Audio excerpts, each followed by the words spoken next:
Hari ini, reshuffle Kabinet Indonesia Maju kembali dilakukan. Diketahui ada 3 menteri menempati jabatan baru. Bersama mereka, 1 wakil menteri serta 3 kepala lembaga pun turut dilantik. Lalu, di mana letak urgensi reshuffle kali ini? Apakah untuk mengejar target-target yang belum usai di pemerintahan Jokowi atau ada alasan politis di baliknya? Saksikan diskusinya dalam editorial review bersama redaktur pelaksana Detik News. Masih dalam suasana perayaan HUT RI ke-79, Detik Sore kali ini akan mengulas berbagai peristiwa unik yang terjadi di sejumlah daerah saat ulang tahun Republik Indonesia. Jangan lewatkan informasi-informasi menariknya dalam Indonesia Detik Ini. Sementara itu, Sansa Talk hari ini akan menghadirkan redaktur pelaksana Detik Health untuk membahas penyebaran kasus monkeypox di Indonesia. Hingga Sabtu 17 Agustus 2024 lalu, terdapat 88 kasus konfirmasi monkeypox. Apa saja yang harus diketahui terkait penyakit ini? Saksikan diskusinya jelang matahari tenggelam nanti. Jangan lewatkan berita-berita Detikcom lainnya sesaat lagi. Detik Sore, nggak cuma hore-hore.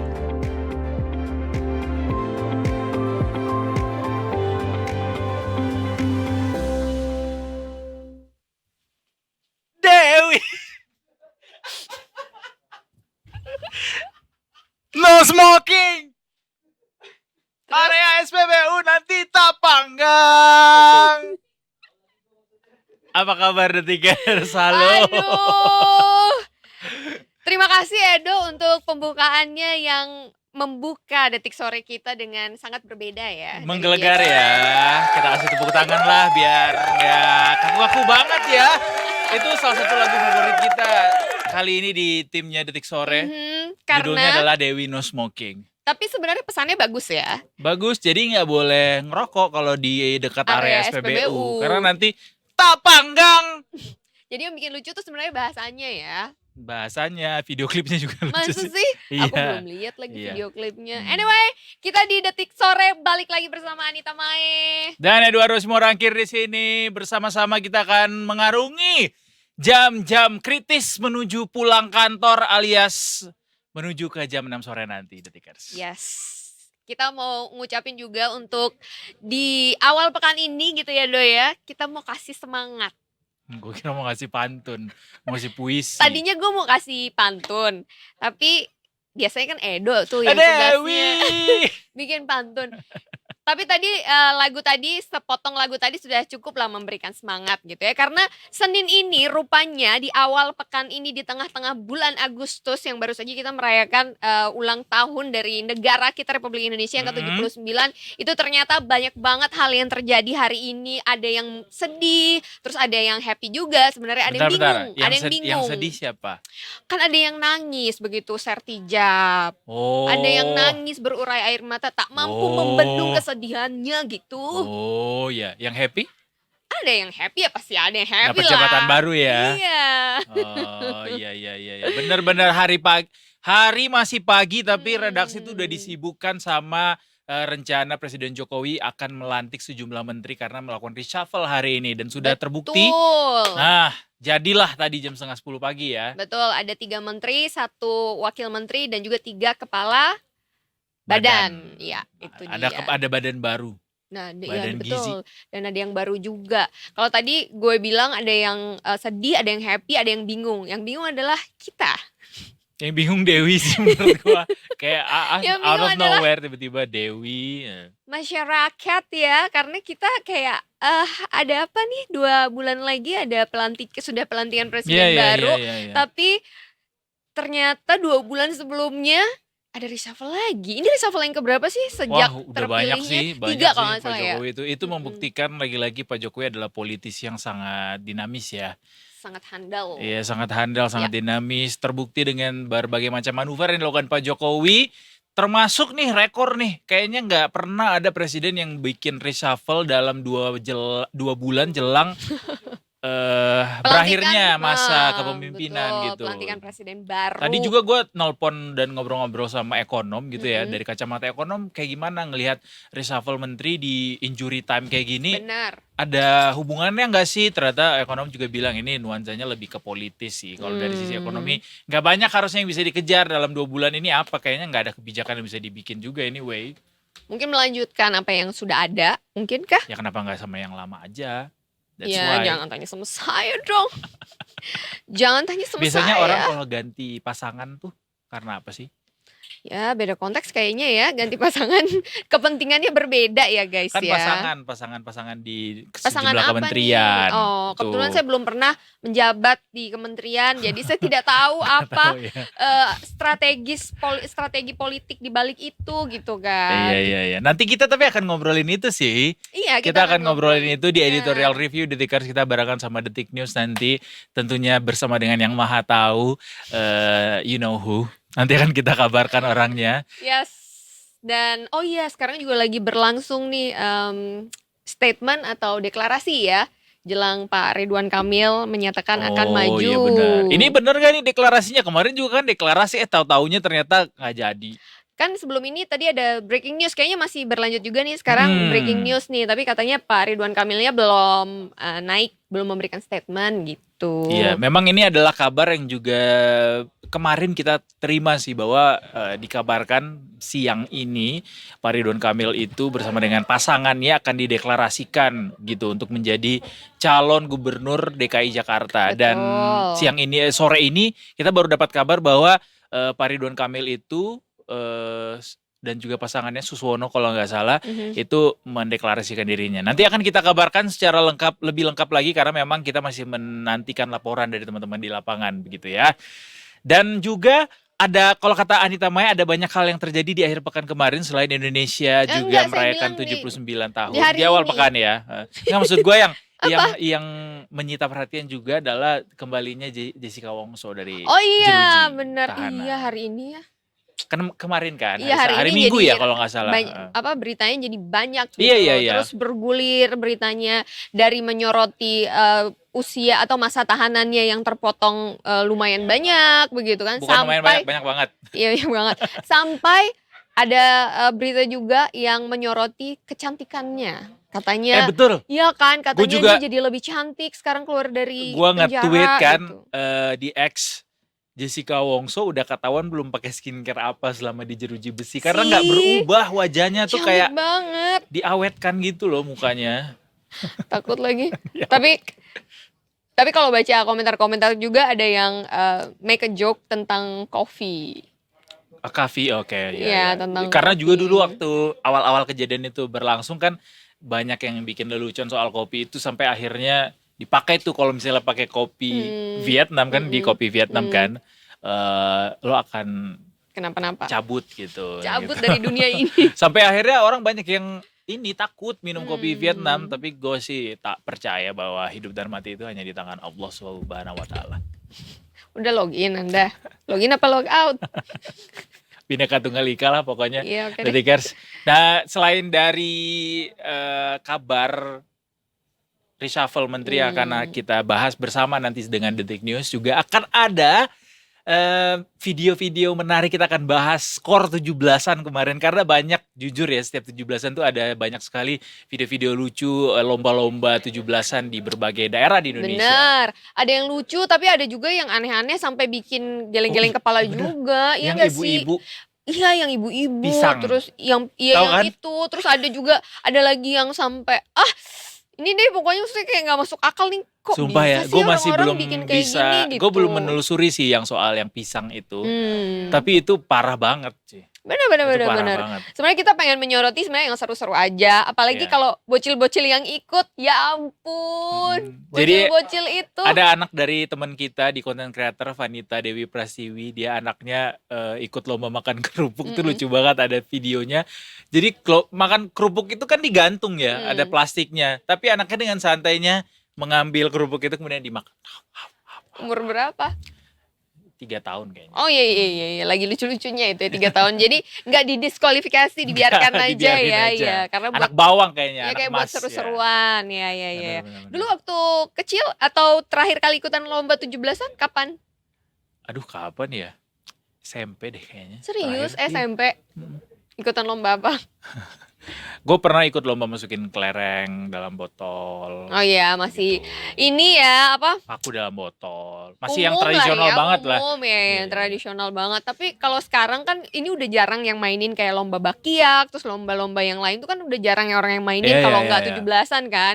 Jadi 17-an core itu jadi salah satu momen lucu juga ketika dipotong-potong gitu videonya ya, Do ya. betul. Bagian-bagian terlucu, bagian yang kejungkel pada saat main bakiak gitu Asli. kan. Asli. Yang merosot pada saat panjat pinang, pada saat tarik tambang. Ih, lucu-lucu banget, seru. Salah satu yang paling lucu juga yang pengen gue share adalah videonya Fadil Jaidi di YouTube. Jadi dia main 17-an bareng sama bapaknya. pakmu, ibunya, kakaknya, adiknya. Wah itu lucu sih. Yang tahu kan yang mata ditutup terus siapa Mukul. kira-kira yang paling sial?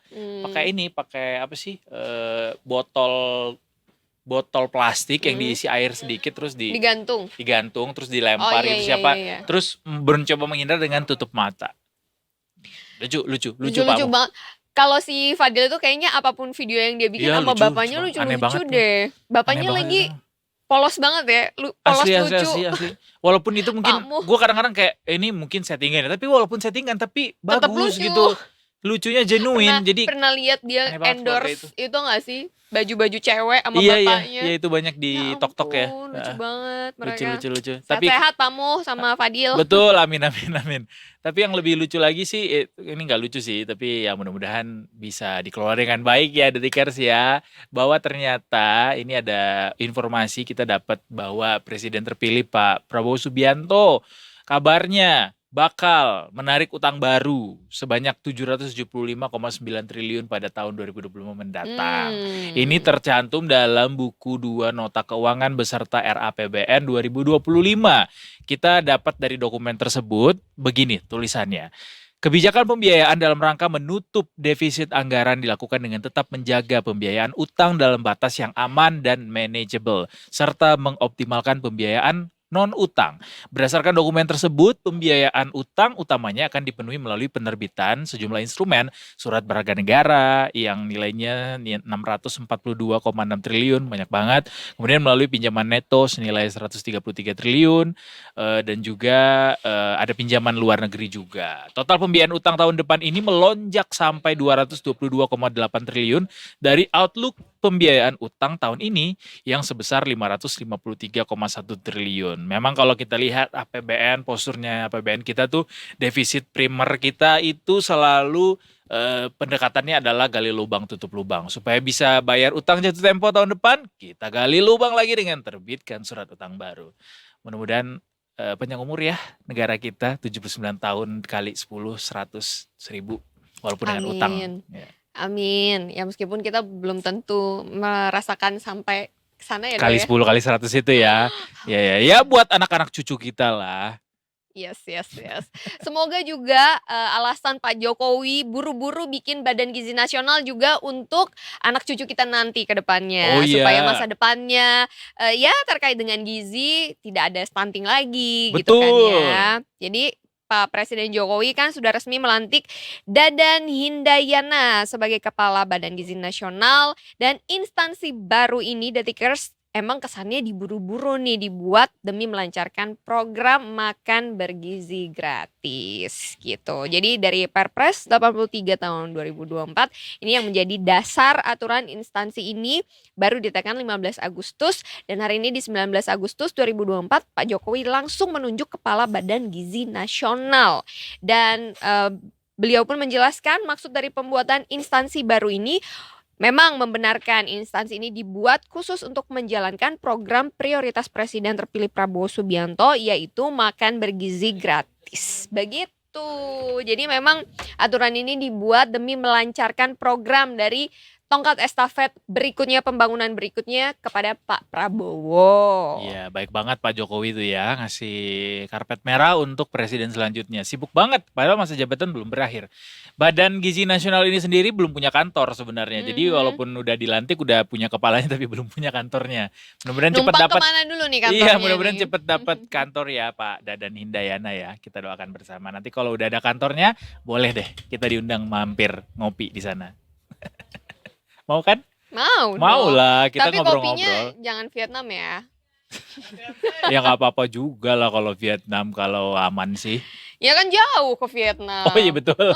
Di sini aja. Betul. Jauh-jauh. Ya, boleh ya Pak Dadan ya. Mm-mm. Nih surat undangan terbuka. Ya, yang deket-deket aja lah ini. Ada Brigadir Ade deket Oh ya boleh. Boleh, Brigadir Ade pasti selalu dekat dengan kita. di hati kita. Brigadir Ade, selamat sore. Halo, selamat sore Edo dan Mae. Oke, Brigadir Ade beneran dekat nggak nih sama kita nih saat ini posisinya? Dekat ini buktinya. Ini buktinya. Kita soalnya belum bisa melihat penampakan Brigadir Ade seperti apa nih, di lapangan apa di kantor, di Nah, di studio. mana nih Di posisinya? studio. Oh, di studio. Baiklah. By the way, kemarin 17-an ikut lomba nggak Brigadir Ade? Ikut dong. Ikut. Tarik tambang Oh, di ini ya, di kantor ya? di kantor, betul. Menang. Menang nggak? Bagaimana? Menang nggak? Menang nggak?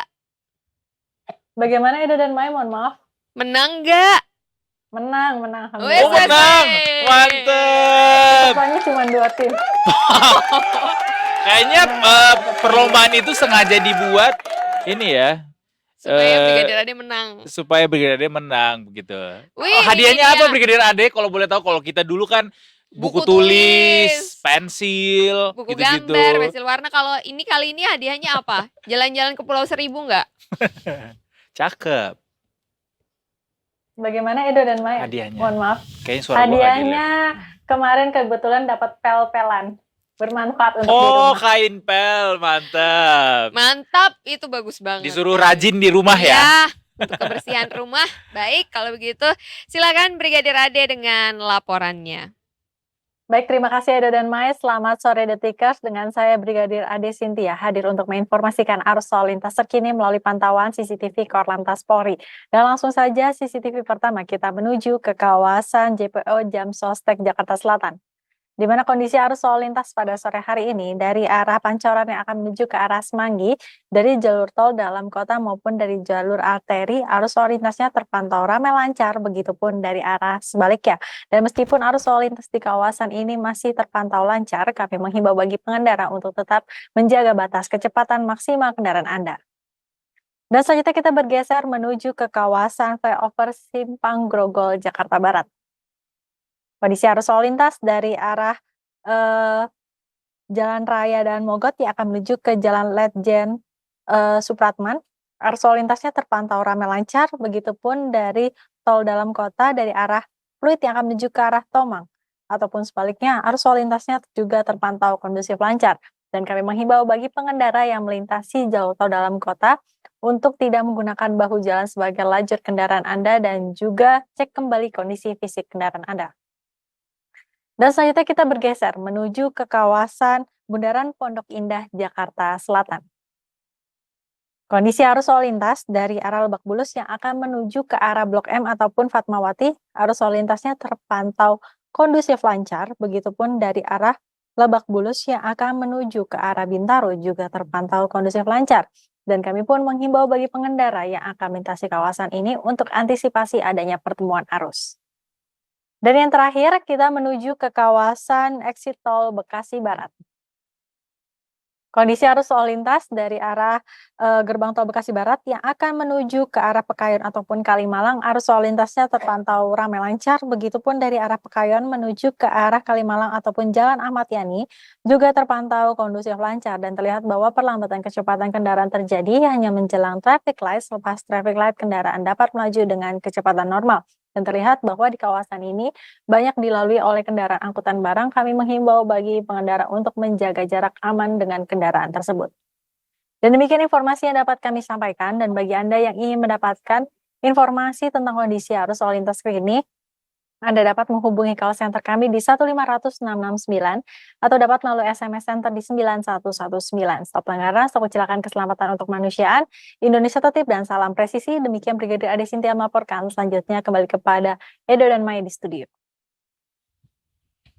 Terima kasih Brigadir Ade untuk laporannya. Terima Arigato. kasih semua. Arigato gozaimasu. Selamat bertugas kembali. Dah. Dadah. Bye-bye. Brigadir Ade kalau masih denger ini dapat salam dari produser kami. Iya, namanya Namanya siapa? Stanislaus. Pak Stanislaus. Stanislaus. Semua tuh emang kalau ngelihat Brigadir Ade tuh langsung ada apa ya? Perasaan sukacita gitu. Dak dik duk hatiku. Tenang. Tenang. Tenang Detikers, jangan kemana-mana. Kita masih punya banyak sekali amunisi untuk kalian semua bisa mendapatkan informasi yang lebih detail lagi. Hari ini kan ada banyak sekali kejadian ya. Kira-kira berpengaruh nggak ya ke pasar hari ini, yaitu pasar bursa saham kita. Kita akan tutup sebentar lagi IHSG kita sesaat lagi bersama dengan investasiku. Tapi sebelumnya kita lihat dulu sentimen-sentimen yang mempengaruhi pasar hari ini. Silakan. Suaranya mana?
Oke, itu dia sentimen pasar yang mempengaruhi hari ini gitu ya. Kayak lumayan banyak nih sentimen pasarnya hari ini. Mungkin karena banyak gejolak juga hari ini ya, Do ya. Banyak sekali gejolak di hati, gejolak di pasar, banyak lah. Ada apa ya? Kok saya belum mendengar cerita-cerita hari ini kayaknya ya? Banyak di gejolak hati orang-orang. Oh, Heeh. oke. Yang senang, sedih, dan bingung itu. Betul, Oke, betul, baik. betul. Baik, kalau gitu kita menyapa aja deh Mbak Sheryl yang udah ada di samping kita. Selamat sore Selamat Mbak hari Sheryl. kemerdekaan, Mbak Sheryl. Selamat sore, merdeka. Merdeka. Ya, masih lah ya. Masih ada suasana-suasananya lah ya. Iya, meskipun bajunya udah pada hijau ya. Ya, Kayak kita IHSG. merdekanya go green. Oh, oke. Iya, tetap semangatnya berkelanjutan ya, demi lingkungan yang berkelanjutan. Ikut lomba apa Mbak Sheryl kemarin? Ada ikut lomba nggak? Lomba apa ya? Lomba makan durian kali ya? Serius? Mau dong. Enggak sih, karena pas ada event makan durian, terus kita sama teman-teman pergi dan makan sepuasnya Oh, Ih, yang gimana, di gimana itu lokasinya? yang di Kokas ya? Bukan di PIK ya? di suatu tempat di rumah juga. Oh, Di soalnya suatu tempat di rumah juga. rumahnya Iya. di suatu tempat gitu Iya, ya. Soalnya betul. terakhir kita ngobrol sama Mbak Sandra itu kita ngobrolin soal duren. Nah, itu All dia. you can eat duren, karena ternyata duren tuh jadi salah satu komoditi yang menguntungkan buat Indonesia karena diekspor Ekspor. ke Cina kan. Betul. Ternyata mereka merealisasikan iya dong. itu. Murah Iya. nggak harga duriannya berapa? Mahal Karena sih lagi promo. durian. Itu all Lagi you can eat apa gimana? Ada yang all you can eat, ada yang Mm-mm. kiloan juga. Berapa all you can eat-nya? 99.000 Berapa ya? ya? Lupa. Murah Karena banget, bayarnya 99.000. Digabung bayarnya digabung. gitu. Tapi manis-manis. Manis. Nanti kabarin ya di mana tepatnya. Spill Itu ya. dia. Yang itu, yang tadi aku bilang. Iya, itu salah satunya. Oh, tahu aku tempatnya lagi. Tapi memang durian tuh kan lagi musim ya. Jadi di mana-mana juga bagus. Oh, emang Iya, ini lagi tapi- sekarang lagi musim nih. Lagi musim. Oh, pantes. Mau musim nggak musim tapi di Jakarta mahal biasanya dapat durian. Kali ini kayaknya lebih murah deh daripada biasanya dan lebih lengkap Kita variannya lihat apa ya aja murahnya ada. orang Jakarta tuh gimana sih? Soalnya kalau Tergantung di jenis duriannya juga mungkin ya. ada macam-macam juga karena Mm-mm. lagi musim, jadi banyak variannya yang tersedia dari durian lokal sampai durian impor kayak gitu. Mantap. Ini kita dapat cerita doang, Dok. Iya. Iya nggak dibawain. Nah, jadi kalian duriannya ikut ke lomba sini. apa kemarin? Kita mah kerja nggak lomba, Mbak Sheryl. Oh iya, pakai Ih, kita kostum. live tahu. Lomba sore-sore. kostum. Iya. Enggak ya, bukan lomba itu. Oh, kirain lomba. Lebih ke pemaksaan, tahu enggak? Mempermalukan diri sendiri ya. Tapi ini jangan malu-maluin lah. Ini SG hari ini gimana Mbak Sheryl? Hmm. Eh, Galau kan IHSG ada hari ini nih. peristiwa penting nih hari ini di Mm-mm. dalam negeri itu ada reshuffle lagi di kabinet gitu. Apa ada ini nggak ada pengaruhnya nggak ke pasar hari ini Mbak Sheryl? Oke. Nah, kalau kita lihat, wah udah pas nih jam 4 ya. IHSG-nya menguat di zona hijau 0,467% ya, hampir 0,5% nih. Meskipun tadi sempat berada di zona merah IHSG-nya, tapi sepanjang hari ini bisa kita simpulkan IHSG masih berada di kisaran all time high-nya. Kemarin kan all time high itu di level 7.460 ya. Tadi level tertinggi hari ini berada di 7.451 66. hari ini. Nah, jadinya kita lihat kalau ke bursa regional Asia hari ini juga di sesi kedua mayoritas rebound. Setelah di sesi 1 tadi bursa Asia justru terkoreksi seperti itu. Bursa Asia di sesi kedua nih rebound, bursa Eropa yang konsolidasi saat ini di pembukaannya. Tapi kalau untuk outlook sentimen bursa saham global kita cermati masih positif seperti itu karena di hari Jumat kemarin ini ada sentimen komentar positif dari salah satu pejabat The Fed yaitu Mr. Austan Goldsby yang mengatakan memberikan komentar ya bahwa menurut beliau data-data ekonomi Amerika terbaru ini menunjukkan tidak terjadi kondisi ekonomi overheating yang dikhawatirkan pasar. Jadi resesi nggak jadi nih. Jadi market sementara seolah lupa apa itu resesi. Makanya bursa saham globalnya rally. Bahkan bursa Amerika ini mencatatkan kinerja mingguan terbaik sejak bulan November 2023. IHSG kita dalam negeri juga berhasil all time high di pekan lalu. Di sekarang juga masih di kisaran rekor tertinggi. Lalu juga di sisi yang lain, market melihat justru kondisi soft landing yang diimpikan oleh The Fed itu semakin visible, semakin nyata terlihat seperti itu.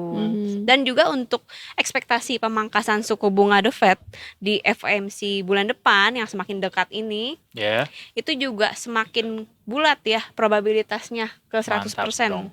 pemangkasan suku bunga. Meskipun market lebih cenderung melihat pemangkasannya tidak 50 basis point pada Masih 25 ya? FOMC. Iya, betul. Jadi lebih ke 25% seperti itu. Mbak Sheryl kalau kita lihat grafik di akhir perdagangan, ini mungkin boleh di shoot Detikers karena di sini belum update ya. Iya. Jadi itu di akhir-akhir perdagangan kan dia naik pesat ya Mbak ini Yes. ke 7466. Apa ini transaksi yang menggeliat di akhir perdagangan Mbak Sheryl? Oke, sebenarnya marketnya masih running juga ya, Ya. karena pasar reguler memang sudah tutup, sudah close. Tapi bursa pasar negosiasi masih tetap berjalan seperti itu, meskipun pengaruhnya nggak akan terlalu signifikan terhadap IHSG. Nah, kalau kita lihat sejauh ini, sektor yang menjadi penopang penguatan IHSG di hari ini adalah sektor IDX konsumen non primer ya, alias consumer cyclical itu menguat sampai 3,22%. Kita lihat ini sentimennya juga masih lanjut nih soal masuknya saham-saham consumer cyclical kita ini pada indeks MSCI kemarin kan sudah semakin dekat nih efektifnya awal September seperti itu. Makanya saham-saham consumer non primer kita kompak nih menguat seperti itu. Lalu juga dari sektor finance, bahan baku dan industri ini juga yang banyak kapitalisasinya besar di sana tuh juga mencatatkan penguatan yang lumayan signifikan di atas 0,5% hari ini seperti itu. Wih, nyayur semua nih yang pegang saham Hijau. consumer cyclical ya. Iya, betul. Dan memang juga sektor ini kan agak lagging ya dibandingkan sektor energi dan bahan baku yang sudah menjadi top gainer di sepanjang tahun ini. Seperti itu. Iya. Lagging itu apa, Mbak? Lagging itu yang tertinggal. Oh, Terbelakang. Melek gitu loh, tertinggal. melek. Iya. Lagging artinya tertinggal gitu. Iya, seperti LAGGIN, laptop ya. ataupun gadget kita kalau lagi lagging Lagi lagging. Oke. atau nge-lag. Oh, oke. Paham. Oke. Nah, kita sampaikan lagi ISG hari ini ditutup di 7466 ya, Detikers. Di level tersebut ISG berhasil menguat 34 poin atau 0,47% kenaikannya. Dengan total transaksi sampai detik ini 9 triliun dan ditransaksikan 1 juta kali. Betul. Kira-kira semakin mendekati ke September, semakin mendekati pengumuman The Fed memangkas suku bunga, apakah ISG akan semakin menuju ke rekor barunya, Mbak Sheryl? Karena makin kesini dilihat ISG ini makin berani gitu, Oke. nyusruk gitu. Kok nyusruk sih? Jangan Kalau nyusruk ke bawah ya. Terbang. Terbang. Naik ya. Iya. Melambung jauh. Gitu, kalau kata Anggun. Iya. Oke, tapi sebenarnya memang di pekan ini akan ada banyak pertemuan bank-bank sentral di Asia dan termasuk di Indonesia. Di esok hari dan di hari Rabu ya, pengumuman RDGBI. Ini yang sangat dinantikan sama pelaku pasar. Apakah suku bunga dinaikkan atau diturunkan? Karena suara pasar lumayan terbelah nih akan probabilitas pemangkasan suku bunga. Karena pertimbangannya inflasi Indonesia sudah cukup rendah dan nilai tukar kita meskipun belum balik ke masa awal tahun, tapi sudah signifikan lah penurunannya dibandingkan di 16.400 di tertingginya saat itu.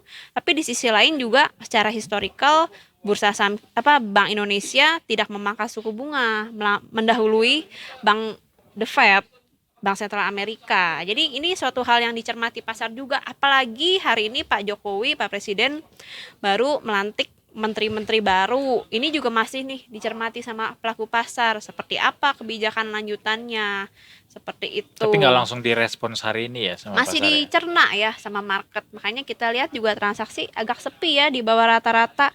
Masih di bawah 10 triliun rupiah per hari, seperti itu. Lalu kalau di pekan ini juga sebenarnya dari Amerika banyak sentimen, karena hampir setiap hari ada komentar daripada para petinggi The Fed nih, seperti nanti malam, di esok hari, apalagi di hari Kamis, Jerome Powell juga akan datang di Jackson Hole Symposium, pertemuan ekonom di dunia ya, di mana market sih menantikan konfirmasi gitu, konfirmasi dari ketua The Fed, Mr. Powell ini, apakah benar beliau akan benar-benar memangkas suku bunga di bulan depan, seperti itu. Itu yang membuat market sangat penasaran di saat ini. Benar, ini mengingat bulan Agustus juga sudah mau memasuki akhir-akhir gitu ya. Betul. Cepet banget ya bulan Agustus ya. Nggak apa-apa lah, gajian kalau gitu berarti bentar lagi. Iya sih. Ya, yang gajiannya rutin enak ya. Apalagi sebulan berkali-kali. Nah, itu dia. Luar biasa. Kaya raya.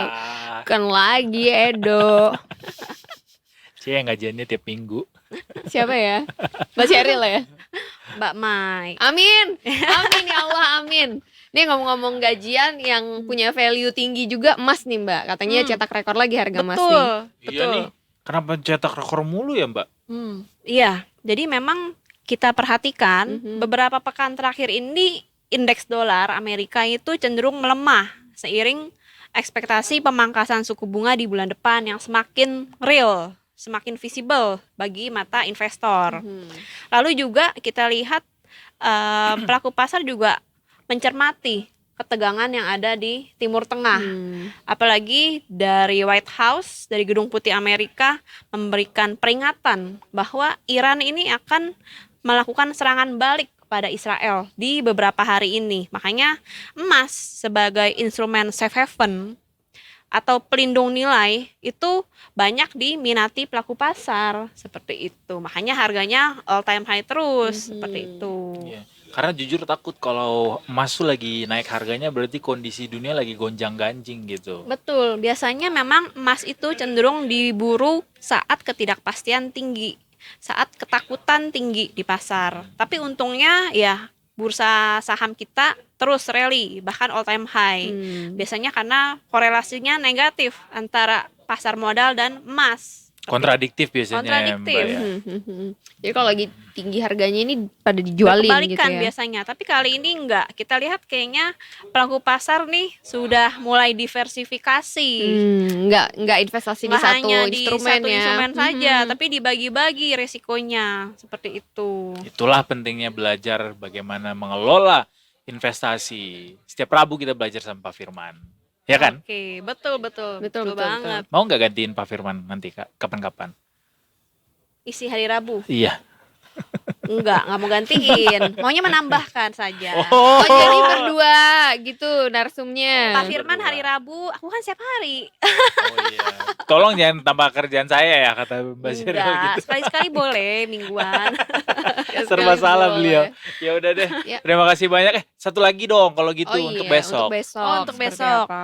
Oke, kalau untuk besok kita cermati IHSG ada potensi koreksi nih teman-teman ya. Ya. Karena menjelang keputusan RDGBI. Apalagi IHSG juga sudah berada di rekor-rekor tertinggi ya. Oh bahkan hari ini all time high ya teman-teman di 7466. Iya. Oke, closingnya 7466 sudah final 0,83. Nah, penutupan IHSG bahkan sudah all time high dan biasanya di indeks negara manapun saat all time high itu ada terjadi profit taking seperti itu. Jadi Termasuk di Indonesia juga. betul. Jadi ya juga teman-teman yang sudah profit jangan lupa direalisasikan, dijual yang sudah untung, di switch ke saham lain yang masih murah. Seperti itu. Judul tuh Jai. ISG cetak rekor sepanjang masa. Jangan lupa profit taking. Wah, ya benar-benar keren. Ya jangan sampai justru keduluan turun ya sahamnya Nah. jadi lupa deh dijual. Terbuai dengan angka. Terbuai dengan angka. Tapi nggak apa-apa kalau kata Mbak Sheryl mah kalau lagi turun mah beli aja terus. Betul. Oke deh Mbak Sheryl, terima kasih banyak. Besok hadir lagi ya Mbak Sheryl ya Iya dong. tentunya karena kita masih akan mengudara terus sampai hari Jumat dan kemudian hari seterusnya. Dan bulan seterusnya ya. Iya, semoga nggak cepet-cepet bungkus ya guys ya. Iya, amit-amit walaupun tadi gue nyanyi lagu Dewi. Mbak Sheryl tahu nggak lagu Dewi No Smoking? Nggak tahu. Ya Itu udah. cuman Edo doang yang Nggak tahu perlu berarti tahu, sama Mbak Oh, Sheryl. Sheryl. nggak tahu juga. Oke, Nggak tahu ada juga. temennya. Ya udah kalau gitu Mbak Sheryl terima kasih sudah datang lagi ke Sama-sama. sini ya. Makasih juga Mbak. Dan Mas. kita masih Thank ada you. segmen lain yang tentunya menarik juga, Detikers. Kita soroti tadi yang seperti sudah kita katakan mengenai reshuffle kabinet. Kita akan bahas sesaat lagi di editorial review. Jangan kemana-mana pokoknya kalau gitu Detikers. Kita akan kembali lagi sesaat lagi hanya di Detik Sore. Gak cuma Hore. Thank you Mbak Sheryl. Thank you, Mas.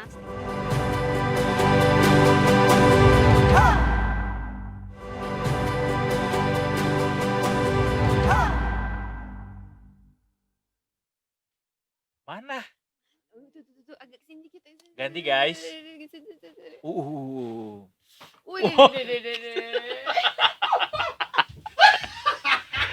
takut banget loh. Proudly present. Yes. Oh ini demi jersey yang baru akhirnya dapat. Jujur ini jersey langka sekarang, nggak tahu ini yang beli penimbun apa beneran fansnya.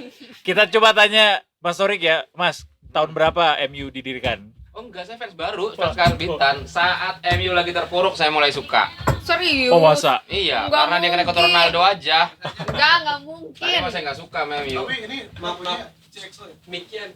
iya. Oh iya. Oh iya, di sini mic-nya. Sorry. Oh iya. Oh ya, lagunya CXO. Oh iya, bentar lagi mirip. Menunjang perusahaan lokal. Perusahaan lokal. Jadi Lokal memang sih, ini lokal. adalah salah satu baju yang jersey yang sekarang lagi langka di semua store Adidas tuh nggak ada bisa ditemukan lagi. Tolong ya Adidas secara terbuka nih Adidas Indonesia di restock secepatnya jersey ketiganya MU, Juventus, Bayern Munchen sama satu lagi Real Madrid kalau nggak salah yang baru tuh. Oke, cukup. Tapi semoga nggak ada yang notice kalau ini bukan baju buat cowok ya. Gue kasih tahu lagi. Baju cowok lah dipakai sama Tapi cowok. tetap terlihat ini. Tapi enggak, karena bodinya dia juga udah Udah pack singset ya. gitu, pack Pak, gitu. kok kamu ngomongin body sih? Coba lihat ininya, roti sobeknya. Oh, nanti kasih tahu Mas, kasih tahu nanti. Ntar Coba. bini gue nonton nih. Roti sobeknya gimana, coba lihat.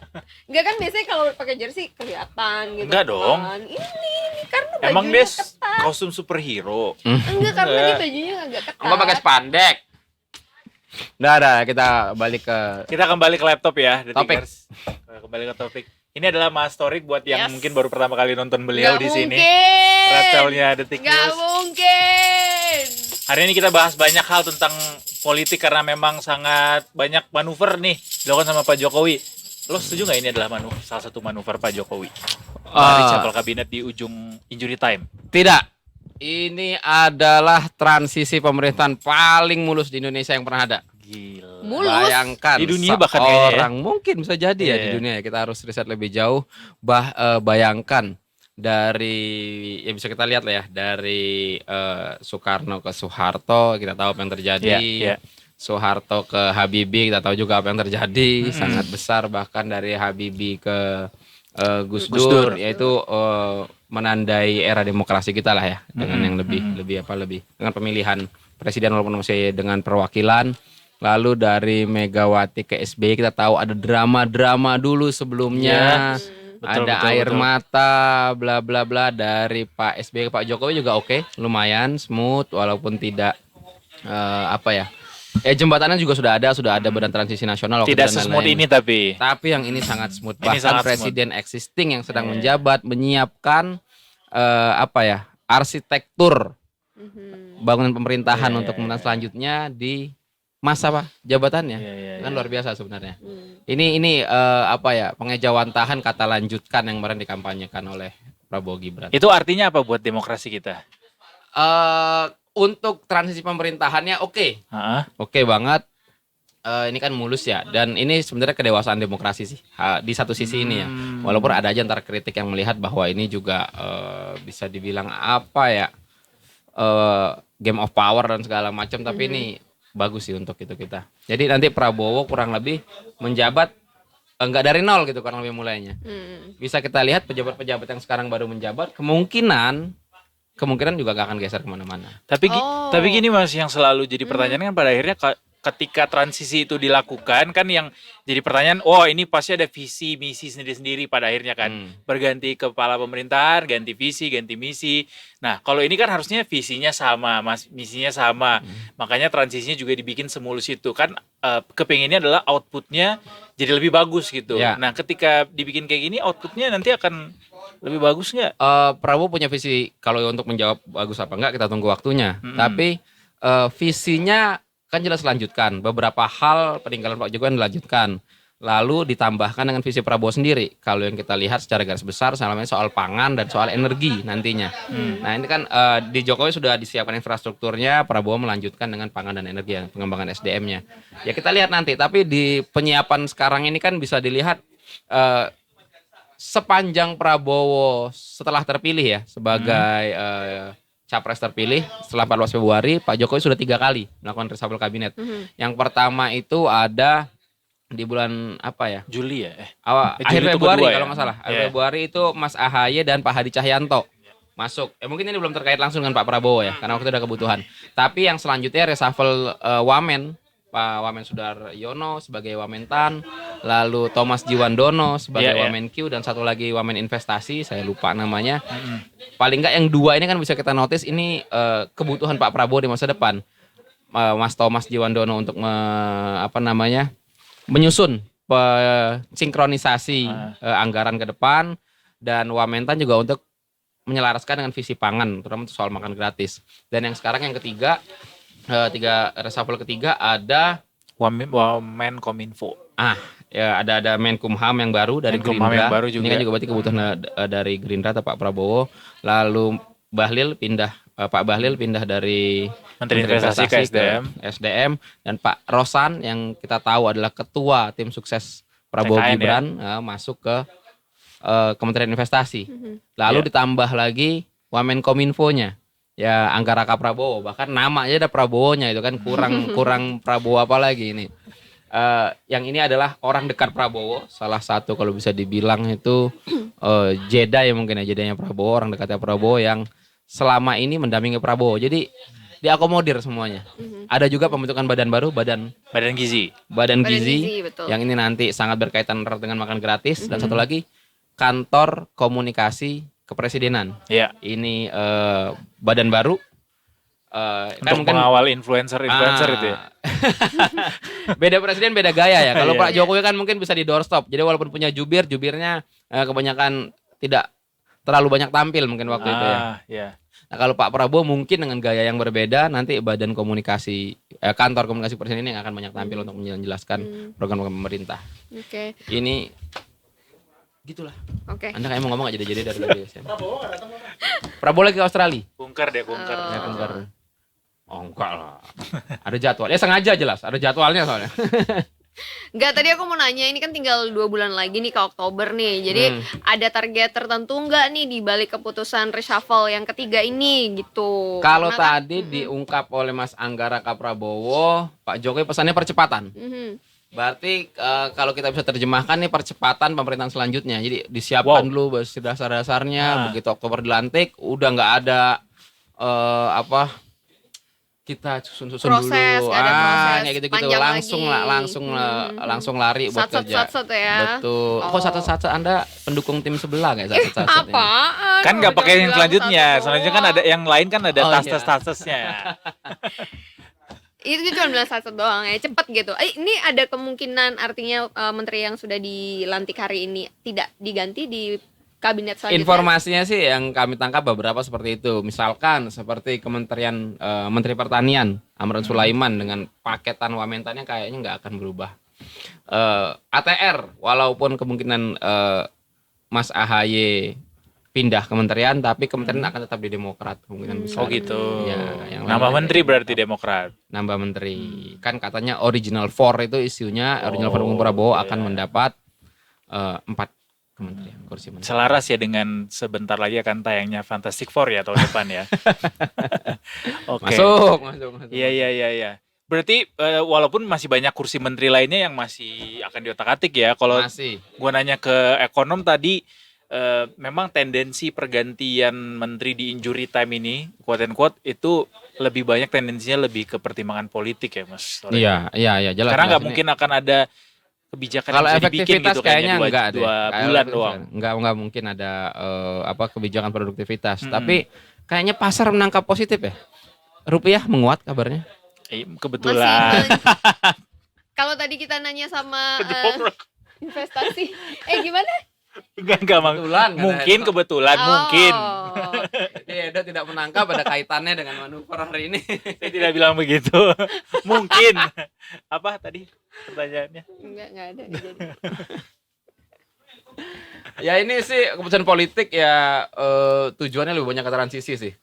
Tapi ini terasa janggal sama kita karena ini baru dia dilakukan transisi semulus ini atau memang Iya, ini sepertinya boleh-boleh begitu. aja sebenarnya dilakukan Sepertinya kayak begitu. gini. Kalau saya banyak mendengarkan Fahri Hamzah soal konsep demokrasinya. Hal seperti ini harusnya sangat lumrah.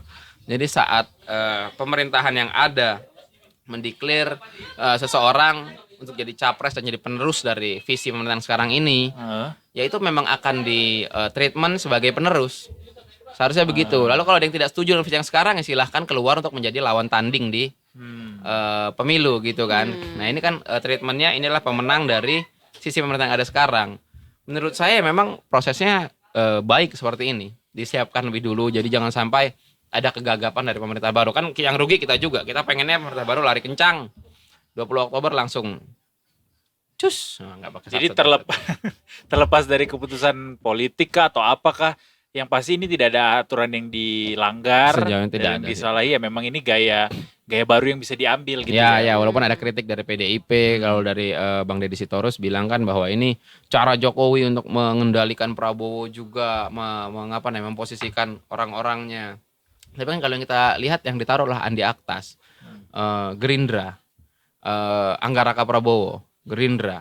Berarti menteri-menteri baru yang mengisi posisi baru ini permintaannya Pak Prabowo. Ada kemungkinan begitu. Oh, dari kubunya Pak Prabowo, entah Pak Prabowo langsung ataupun Nggak ada yang permintaannya Mas Gibran. belum sepertinya, belum kelihatan ya kalau kita lihat orang-orangnya ya. Tapi kita nggak tahu juga di balik Biasanya layarnya. jagoan terakhir sih munculnya. Atau ya nunggu superhero banget anak muda, ya. nunggu Iya. pelantikan banget. Kalau kayak Anggara Kak Prabowo itu kan teman-teman wartawan lapangan mungkin sangat akrab dengan beliau saat kampanye gitu kan. Memang selama ini jadi badan komunikasinya Prabowo, Oke. kepala komunikasi Prabowo. Oke, selain itu mungkin update dari Detik News hari ini ada tentang deklarasi dari RK ya. Nah, itu tadi saya pamer otot itu. Itu Hubungannya? analogi koalisi yang mendukung RK. Sangat Bertenaga, sangat kuat, ototnya besar. Ada 11 partai. beneran Kim plus ya. Hakim plus ya lagi. Entah ini happy ending atau enggak ya, Dok, ya. Ada update-nya nggak Mas? Tadi soalnya pas kita mulai masih breaking news, Pak Iya. RK belum naik. Lagi Atau lomba masih- pidato, semua partai yang hadir sama pidato. Oh, gantian. Sebenarnya, pidato, iya. sebenarnya kalau bisa didengar ya oleh partai ya bosen ya kayak gitu cara-caranya ya. Paling kan isinya sama-sama aja, gitu-gitu aja. Mau dirangkum, diwakilkan jadi satu orang aja, tidak efektif, tidak efisien ya. Nah, kali ini sekarang sedang bicara Sekjen Gerindra Ahmad Muzani yang kemungkinan akan mengumumkan duet RK Suswono. Harusnya beliau yang nanti akan final gitu ngumumin. Iya, Oh, iya, ini iya. dia Ini sepertinya orangnya. lagi pengumuman. Oke. Ini semua partai jadi yang ada punya kursi di DKI juga dan ini meninggalkan PDIP sendirian. Kalau posisi otomatis Oh, nggak iya ya? berubah sampai minggu depan sampai pendaftaran, PDIP tidak punya kawan dan tidak bisa mencalonkan Nama siapapun. cago atau cawagup. Gila. Oh my God. Ninggalin Jokowi itu. Ninggalin PDIP itu. Iya, dan PDIP itu ini. Jadi nanti lawannya RK. Jadi ini beneran kota kosong lawannya nanti atau si Independen. Kalau ini kan ada Dharma Pongrekun yang sudah Iya. dinyatakan lolos beberapa tahap gitu. Kalau memang pada akhirnya dinyatakan lolos, verifikasi semuanya yang akan menjadi lawan dari pasangan RK Suswono ini Dharma Pongrekun dan wakil aja nggak ingat saya siapa. Mas apa? Tapi itu kemarin bermasalah juga itu Mas. Ya betul, dukungan itu terkait betul, dengan betul, KTP betul. warga Ada yang KTP yang merasa dicatut. dicatut. Anda KTP Jakarta? enggak kebetulan. Pantas. Ya, kenapa emangnya apa? Maksud Anda? KTP selain Saya Jakarta Jawa bagaimana? Barat, saya Jawa Barat. Ada masalah dengan Jawa Barat. Gue bilangin sama Pak RK nih. Lo sendiri KTP Jakarta? Jakarta Timur. Oh, Jawa Timur. Enggak Jakarta Jakarta Timur. Oh, Jaktim. Jaktim. Tapi ini enggak dicatut juga enggak kemarin? belum ngecek sih. Ngecek dong. Siapa tahu kan? Ya kalaupun itu nggak apa-apa lah ngasih KTP ke Pak Dharma biar ada lawan masalah kota kosong kan. Nasib Pak Anies gimana nih? Pak Anies nonton Pilgub Nonton. DKI. Dateng nggak sekarang ini? Lebih berat Nggak mana Mas mungkin. lawan kota kosong sama lawan calon independen? Kalau saya ya, Hmm. kalau menurut saya ya, lebih berat lawan kota kosong. Karena Karena kayak kata Pak Ahok tadi, kalau saya tadi mengutip Pak Ahok, bisa jadi Pak Ahok dan Pak Anies kampanye untuk kota kosong. ya. Karena Dan sudah ada presidennya di Makassar. betul, menang kota kosong ya. di Menang situ kota waktu itu kosong ya. di Makassar dan di beberapa tempat juga sudah ada. Kalau misalkan bayangkan pendukungnya Anies, pendukungnya Ahok bersatu campaign kota kosong ya lumayan juga memantik kan. Tapi pilkada Jakarta ini nggak ada batasan suara harus dapat segini baru berhasil. 50/1. Yang penting 50+1 ya. 50+1, ya. Oh, maksudnya kalau misalnya banyak nih yang golput, banyak yang nggak datang ke TPS untuk milih, bisa Sejauh jadi ini nggak ada. Pilkada di beberapa daerah tuh partisipasi rendah kok. Kalau Medan perhatiin, partisipasi di Medan tuh 30%. Berarti walaupun rendah, yang penting 50+1 ya, jadi itu barang. jadi itu barang. Ih. Jadi nih kita punya Di gubernur Tangsel bakat. itu untuk menang Hmm. kalau nggak salah hitung-hitungannya cuma butuh 250.000 suara plus 1. Padahal DPT 1 juta. Berarti 1/4 ya 26%. Wow, kecil ya. Makanya kalau Berarti Marcel beneran jadi ya. nih Marcel. Ya kita lihat kan incumbent lawannya nggak mudah juga. Iya. Iya kayaknya sih, itu udah kan partainya mulai- besar. mulai nih, Mas ya. Ya. Partai politik yang tergabung dalam Oh, ya bener, ini koalisi pengumumannya nih. Jakarta Baru untuk Jakarta Maju Di 11 parpol nih Mas. menyatakan Ya, plus apa 12 tadi. mengusung Kecil-kecilnya nggak Haji gitu. Muhammad Ridwan Kamil STMUD sebagai calon gubernur Dan Ini yang menang siapa Mas kalau kayak gini? Insinyur Haji Suswono Ini yang menang MMK, siapa? Yang menang Gerindra. calon wakil Gerindra ya? Karena gubernur pertama kali mencalonkan RK adalah pada Gerindra. pemilihan kepala Walaupun itu daerah kader khusus Golkar. Jakarta tahun Yang lucu 2024 di internet serta ini sudah di itu. siap memenangkan Duitnya juga pasangan terawat. Ridwan Kamil Kamil Suswono menjadi gubernur rawat dan wakil sebutannya. gubernur Dari aman daerah jadi khusus rawat. Jakarta periode 2024-2029. Demikian Belum apa-apa dia surat sudah dukungan ini mendeklarasikan kami buat. menang ya. Pakai atas verb pernyataan dua dan soalnya, kerjasamanya kami mengucapkan terima Won. kasih. Jakarta, 19 Agustus 2024. Sekretaris Jenderal Partai Gerindra, Sekretaris Jenderal Partai Golkar, Itu Pak Sekretaris Edipan ya? Jenderal Partai Keadilan Edipan, Sejahtera, sampingnya. Sekretaris Jenderal Partai Nasdem, Sekretaris Jenderal Partai Kebangkitan Bangsa, Sekretaris Jenderal Partai Solidaritas Indonesia, Sekretaris Jenderal Partai Demokrat, Ini yang di atas Sekretaris panggung Jenderal ini Partai program. Amanat Sekjen Nasional, semua, sekjen partai PLT, Sekretaris Jenderal Partai Garuda, Sekretaris Jenderal Partai Tapi RK-nya nggak Gelora, ada ya justru ya? Sekretaris Ada, Jenderal ada. Partai Perindo, Kan pakai baju dan Oh belum, nanti kan Sekretaris dipanggil Jenderal kemungkinan gitu Partai kan. Persatuan Pembangunan. Turun dari atas gitu ya. Ya bisa. Mohon ditandatangani oleh teman-teman. Dan kami persilakan kepada para sekjen partai koalisi untuk melakukan penandatanganan piagam pernyataan dukungan Ini kalau acara kayak gini terhadap MC-nya bakal honornya calon gede nggak? gubernur Maya? dan bakal calon wakil Kan gubernur saya daerah dari dulu khusus mindset Jakarta, tidak boleh Bapak membawakan Ridwan acara Kamil politik, dan jadi Bapak tidak ada Suswono. relasi, Oh kan? nggak ngambil. Oh. Nggak Oh boleh karena dulu. di situ Ini nggak kan boleh ya. netral. Oh di mana dulu? Tetangga bukan di atas, tetangga di sini. Politik nggak boleh, brand nggak boleh juga ya. Nggak boleh, udah berkena SP, ya kan? Oh gitu. Yoi lagi. Gue penasaran Pak Ridwan Kamil pakai kostum apa nih? Putih sih kayak tadi. Pak Oke. Ridwan Kamil putih tadi. Itu ada arti nggak? Arti tersendiri nggak Mas? Ya Putih. putih biasanya untuk Suci. semua lah, mungkin netral gitulah. Tidak. Tidak ada partai warnanya putih soalnya ya. Sekarang PKS jadi oranye. Ini pendaftaran dibuka 27 27. Agustus ya. Setelah West Java Festival ya teman-teman. Jadi Promo. pekerjaan Anda belum berakhir. Nah ini semua diteken. Kan yang baru bergabung waktu PKB, Nasdem, Oh neken, kirain Nah. langsung kayak surat dukungan. tekan tombol terus muncul ada gerbang baru Jakarta. Peresmian apartemen itu biasanya. Nah yang baru PKB dan Nasdem. Kimples. Nah kalau ini deklarasinya resmi nih ya, bahwa resmi, benar-benar kalau udah tekan diusung gini gitu sudah ya. resmi ya. Nggak kayak Pak Anies kemarin ada deklarasi dari satu Ya, partai gitu. baru omon-omon lah itu kalau istilahnya Pak Oh. Prabowo. Berarti Tahu-tahu emang harus- cabut gitu. Iya, memang kalau yang diperlukan itu surat rekomendasi ya dari partai keluar. Jadi kalau baru Hitam di atas putih gitu ya. ya, kalau baru pernyataan itu belum itu. Dan surat itu pun belum tentu pada akhirnya diantar ke KPU loh. Iya. Kalau jangan direvisi bisa juga. Kita ingat terakhir kali Mas Torik di sini bilang bisa jadi Pak Anies nggak jadi maju. Ternyata beneran nggak Yes, jadi ya. beneran nggak Gokil jadi. cenayang nih.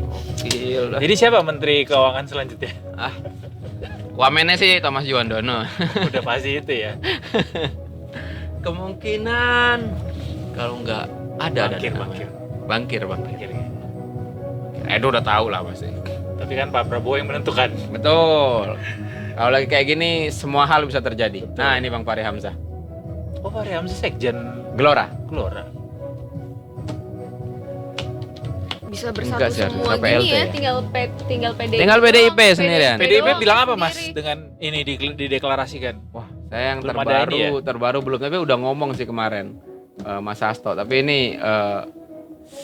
ya gimana ya, susah sih untuk PDIP. Sama sekali nggak punya calon berarti mereka nanti.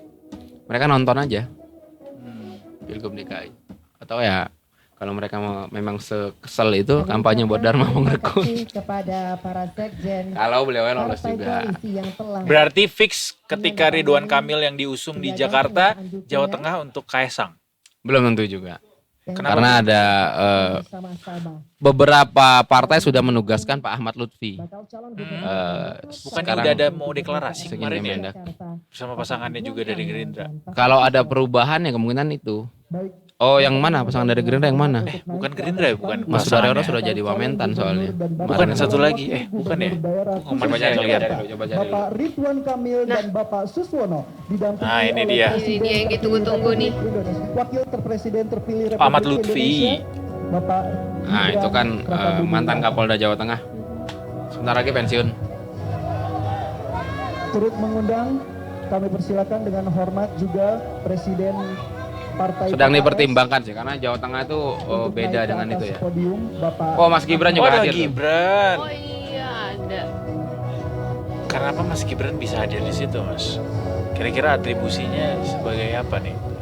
Wah apa aja bisa wapres kan Kim plus plus. Oh, Jangan didukung oleh bagian Kim. dari Kim ya. Kepada rekan-rekan media.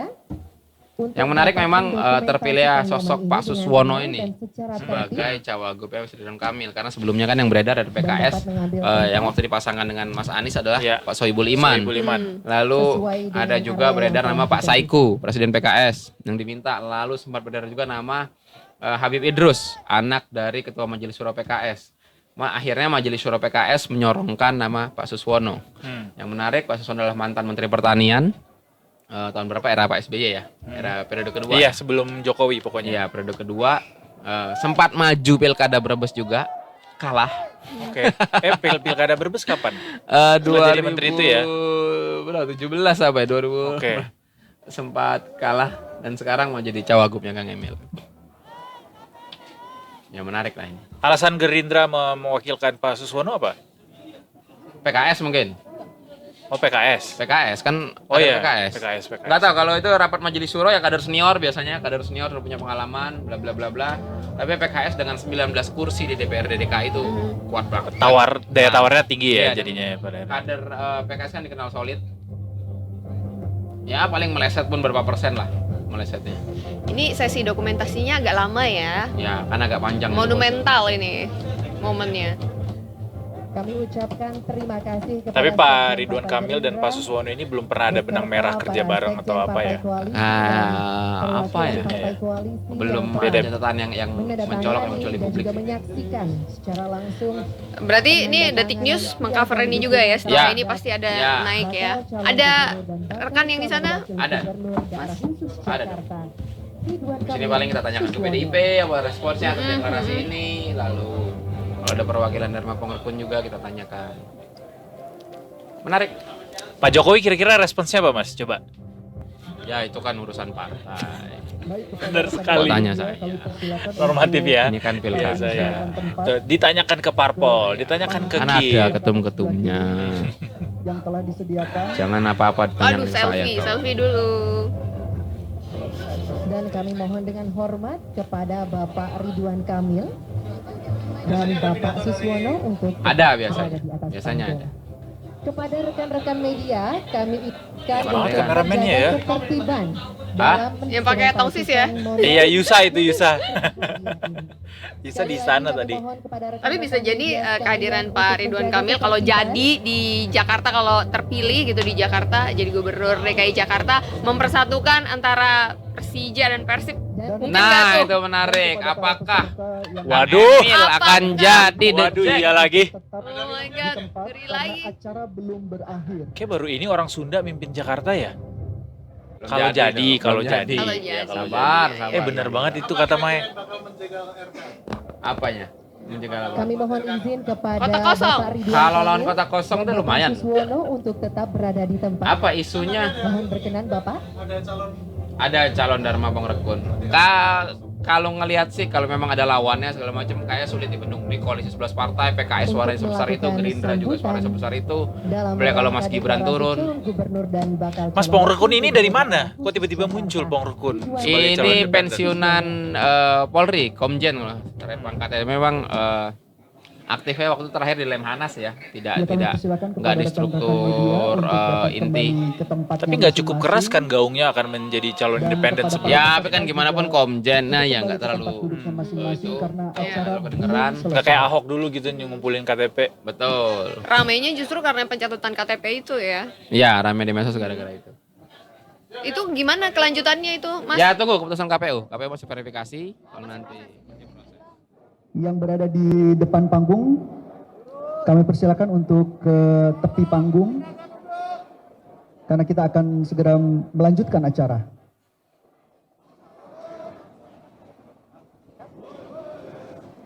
Peserta dan juga rekan-rekan media, kami persilakan untuk kembali ke tempatnya masing-masing terlebih dahulu. sebelum kita melanjutkan ke acara berikutnya,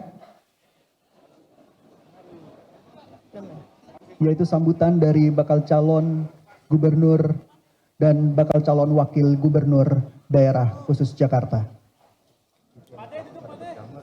Kepada yang kami hormati dan yang kami banggakan, Bapak Ridwan Kamil dan Susno, disilakan. Iya. Bismillahirrahmanirrahim. Assalamualaikum warahmatullahi wabarakatuh. Shalom, salam sejahtera, Om Swastiastu, Namo Buddhaya, salam kebajikan. Alhamdulillahirabbil alamin. Wassalatu wassalamu ala asrofil anbiya'i wa mursalin wa ala alihi wa sahbihi wa man tabi'ahum bi ihsanin ila yaumiddin. Hamdan syakirin, hamdan na'imin, hamdan yuafi ni'amahu wa yukafi'u mazidah. Puji syukur kita panjatkan kehadirat Allah Subhanahu wa taala atas peristiwa hari ini dengan niat baik. Mudah-mudahan Allah meridhoi dan memudahkan langkah kita selanjutnya. Yang kami hormati, kami banggakan Wakil Presiden terpilih 2024-2029 Mas Gibran Raka Buming Raka. Terima kasih. Yang kami hormati Sohibul Bait, Sohibul Hajat yang mewakili semangat rekonsiliasi ini, Bapak Sekjen DPP Partai Gerindra, Bapak Haji Ahmad Muzani, beserta jajaran dari kepanitiaan. Ini sangat istimewa, calon gubernurnya dari Partai Golkar, calon wakil gubernur dari Partai PKS, penyelenggara yang mensukseskannya dari Partai Gerindra. Jadi kami pengantennya, KUA-nya adalah Partai Gerindra. Yang kami hormati Presiden Partai PKS, Al-Ustadz Ahmad Saiku, yang saya hormati, saya banggakan, beserta seluruh jajaran. Sekjen Partai Golkar, rumah saya yang kami sangat cintai. Mohon izin besok kami akan munas untuk memilih ketua umum baru, mudah-mudahan dilancarkan. Ya. Yang kami hormati Sekjen Partai PKB, Mas Hasanuddin Wahid. Salam hormat ke Caimin, izin nanti menghadap.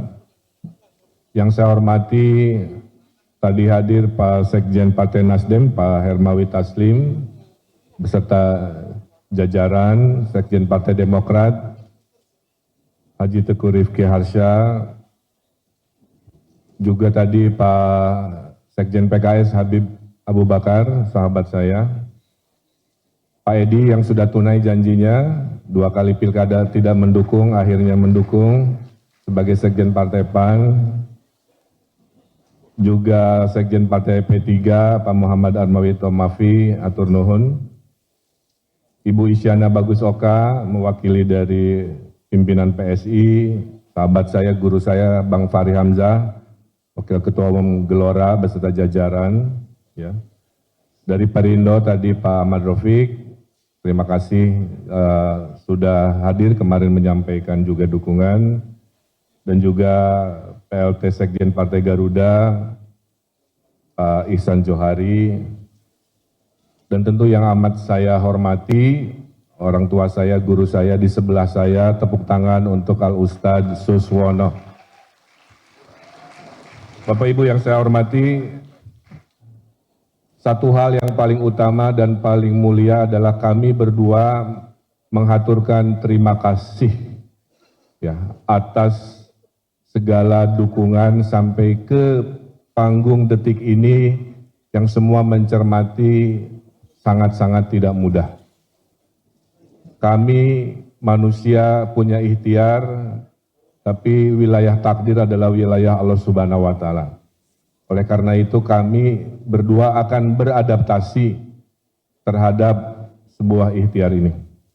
Yang kedua, kami mohon doa restu dari semuanya, karena tidak ada kesuksesan tanpa kebersamaan, tidak ada kejayaan tanpa kekompakan, dan tidak ada keberhasilan tentunya tanpa kebersatuan. Oleh karena itu, kami melihat 12 partai ini, Pak Muzani, adalah simbol dari rekonsiliasi. Sudah ditunjukkan oleh orang tua kita, Bapak Jokowi, Bapak Prabowo, menunjukkan kepada seluruh warga Indonesia bahwa setelah kontestasi datanglah rekonsiliasi. Nah, di skala wilayah inilah yang ingin kita tunjukkan. 12 dari partai politik ini menunjukkan semangat yang sama. Ada 3 hal yang sedang dan akan berproses. Negosiasi administrasi politik sedang kita lakukan. Tahap keduanya adalah kontestasi politik. Kami akan menyampaikan gagasan-gagasan dan berharap warga Jakarta bisa menerima gagasan apa itu Jakarta baru dan apa itu Jakarta maju selama 5 tahun ke depan. Dan yang ketiga adalah setelah negosiasi politik, kontestasi politik adalah kerja-kerja politik. Kami akan bekerja keras, bekerja ikhlas, bekerja tuntas, bekerja berkualitas untuk mewujudkan apa tadi yang sudah disampaikan. Saya juga secara akal sehat mengatakan, semua gubernur-gubernur terdahulu sudah melakukan kerja-kerja yang baik. Kami berkomitmen melanjutkan prestasi hal baik yang sudah dilakukan oleh Pak Heru sebagai PJ, oleh Pak Anies sebagai gubernur terdahulu, oleh Pak Jarod, Pak Ahok, Pak Jokowi, semua punya jejak prestasi kebaikan. Jika hal itu baik, kami akan lanjutkan dan pertahankan. Jika masih kurang, kami akan sempurnakan. Kenapa kami sangat bahagia ada Mas Gibran di sini? Karena dengan undang-undang yang baru, Wakil Presiden Republik Indonesia diberi tugas untuk mengkoordinasikan aglomerasi Jakarta dan sekitarnya. Dan menurut kami ini sudah takdirnya. Saya dulu sebagai Gubernur Jawa Barat tidak mudah mengorganisasikan yang namanya COVID, pergerakan manusia, pergerakan barang, jasa, hanya gara-gara dibatasi oleh wilayah politik. Nah, mudah-mudahan dengan Undang-Undang DKJ, Daerah Khusus Jakarta, kita semua tentunya akan melahirkan sebuah kemajuan yang kita banggakan, disupervisi oleh Wakil Presiden kita. Bapak Ibu yang saya hormati, Jakarta ini mengalami banyak tantangan. Dari sisi global, saya ingatkan, krisis iklim akan harus kita respon, Bapak Ibu. Air laut sudah naik, banjir dari selatan juga masih mengancam, ya, solusi-solusi teknis sedang dipersiapkan.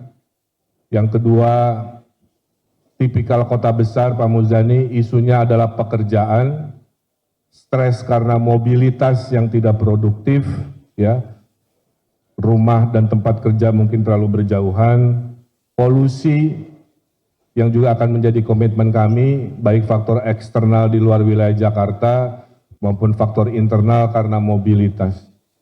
Saya betul-betul akan kerja keras, saya punya anak kecil, saya tidak mau anak-anak di Jakarta bahagianya hanya main di shopping mall, harusnya mereka adalah berbahagia di ruang-ruang outdoor, di ruang-ruang publik yang tentu akan kami hadirkan semaksimal mungkin di mana-mana. Dan yang terpenting juga, menurut kami, dengan satu frekuensinya Gubernur Jakarta dengan Presiden dan Wakil Presiden di pemerintah pusat, yang paling diuntungkan bukan kami, yang paling diuntungkan adalah warga Jakarta. Kami akan mudah berkomunikasinya, kami akan fatsun taat pada program-program pusat, sehingga saya bayangkan 5 tahun ke depan, akselerasi pembangunan Jakarta akan berlipat-lipat karena satu frekuensinya insya Allah kami dengan pemerintah pusat. Saya berpengalaman sebagai wali kota Bandung, 2,5 juta penduduk selama 5 tahun. Saya berpengalaman mengurusi 50 juta warga, apalagi saat COVID di provinsi terdekat Jakarta. Dan takdir Allahnya saya akan dibantu oleh wakil yang punya pengalaman mengelola manajemen pemerintah pusat, yaitu Pak Ustadz Suswono sebagai menteri yang tentunya akan memberikan sebuah kesempurnaan dalam mengambil keputusan. Saya juga Pak Ustadz Saihu sudah menunjukkan selama wali kota gubernur saya sangat harmonis dengan wakil saya karena memberikan ruang yang sangat optimal, duit tunggal bersama-sama. Ya. Jadi tadi cepatnya bersama-sama, tidak saling mendahului, pintarnya juga bersama-sama, tidak saling menggurui, dan tajamnya juga sama-sama, tidak saling melukai. Kira-kira begitu. Mas Gibran, saya lapor, kenapa visinya Jakarta Baru? Karena Jakarta sedang ditanya oleh warganya, sedang ditanya oleh dunia, apa jadinya, apa imajinasinya Jakarta sejak ditinggal oleh Nusantara menjadi ibu kota di Kalimantan. Kita akan melakukan namanya reimajinasi bersama seluruh warga Jakarta. Akan kemana arah Jakarta pasca IKN. Itulah yang disebut dengan Jakarta Baru. Tapi karena kekompakan visi selama 5 tahun ke depan, maka kami dalam hati meyakini akan ada lompatan-lompatan kemajuan yang kita sebut Jakarta Maju. Jadi imajinasi Jakarta Baru insya Allah akan melahirkan semangat Jakarta Maju. Bapak Ibu yang saya hormati, saya kira itu rasa bangga dan hormat kami. Mohon izin sedikit saya menyampaikan fondasi kepemimpinan kami. Bagi saya Bapak Ibu, kekuasaan itu hanya sementara. Itu hanya alat yang Tuhan takdirkan agar kami khairunas anfa'hum linas. Karena manusia paling mulia itu adalah manusia yang paling bermanfaat.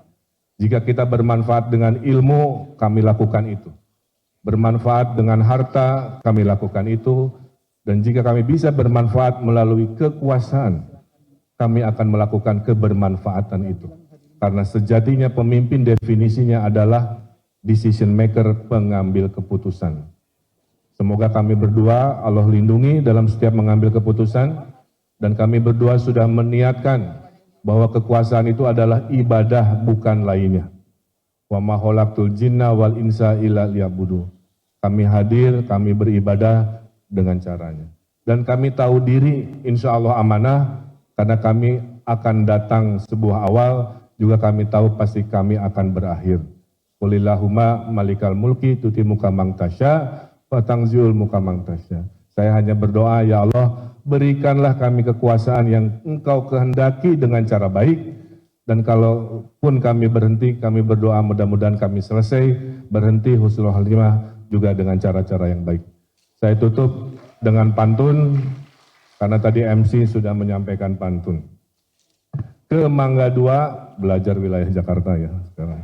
Ke Mangga 2 beli es selasih, ke Pasar Baru membeli baju.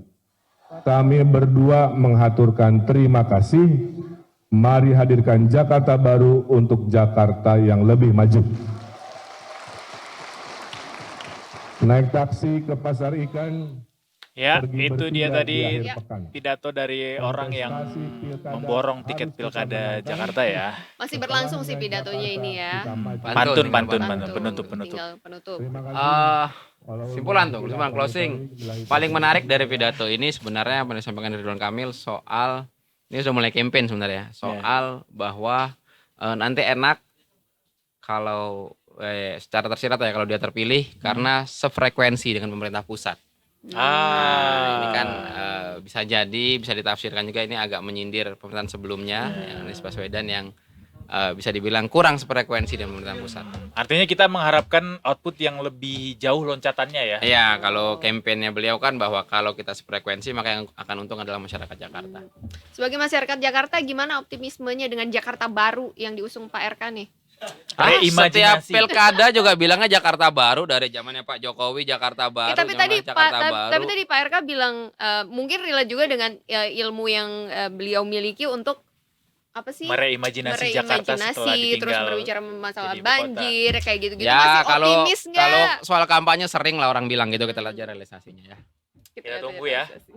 Kayak kata Mas Sorik tadi, ini kan dia sefrekuensi sama pemerintah pusat, harusnya Siapa banyak tahu, loncatan ya, gitu. bisa lebih terserap gitu ya. Rumah lah, rumah murah di Jakarta. Ya. Rumah mulu. Udah. Iyalah.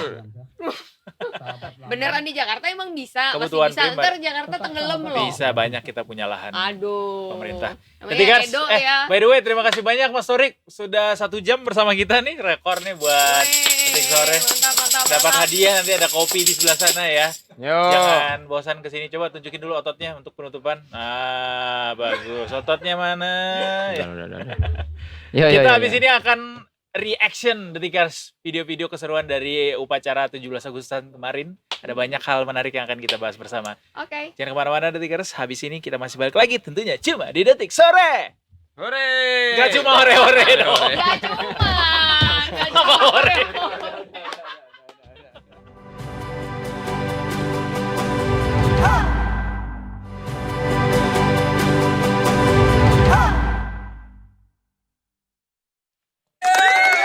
Baik to Detik Sore yang gak cuma hore-hore.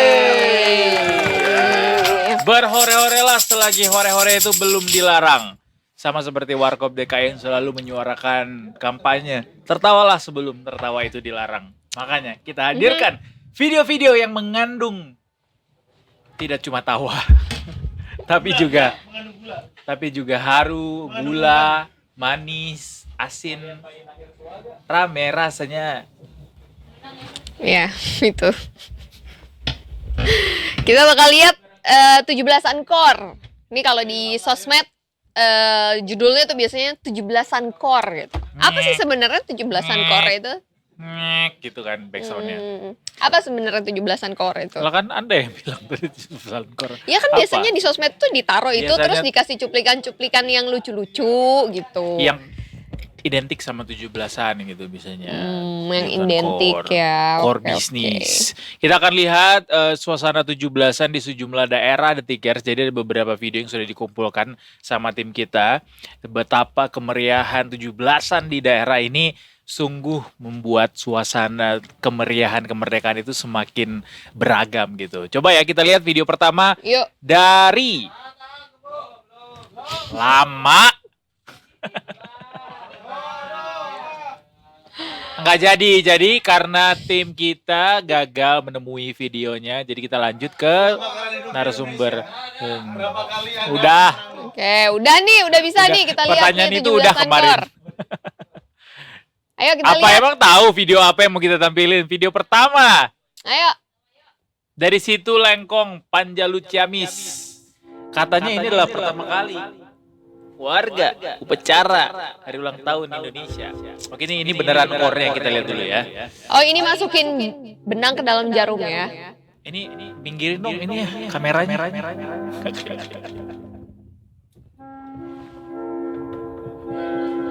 Oh, yang lansia. Ini by the way background musiknya ini enak banget kalau misalnya lo lagi stres dengerin background musik ini aja itu peaceful banget.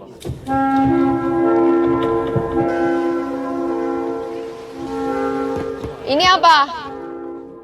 Oh, lomba lari karung. Yaudah, kalian dong yang ngasih background ketawa dong. Gak ada lagi background ketawa.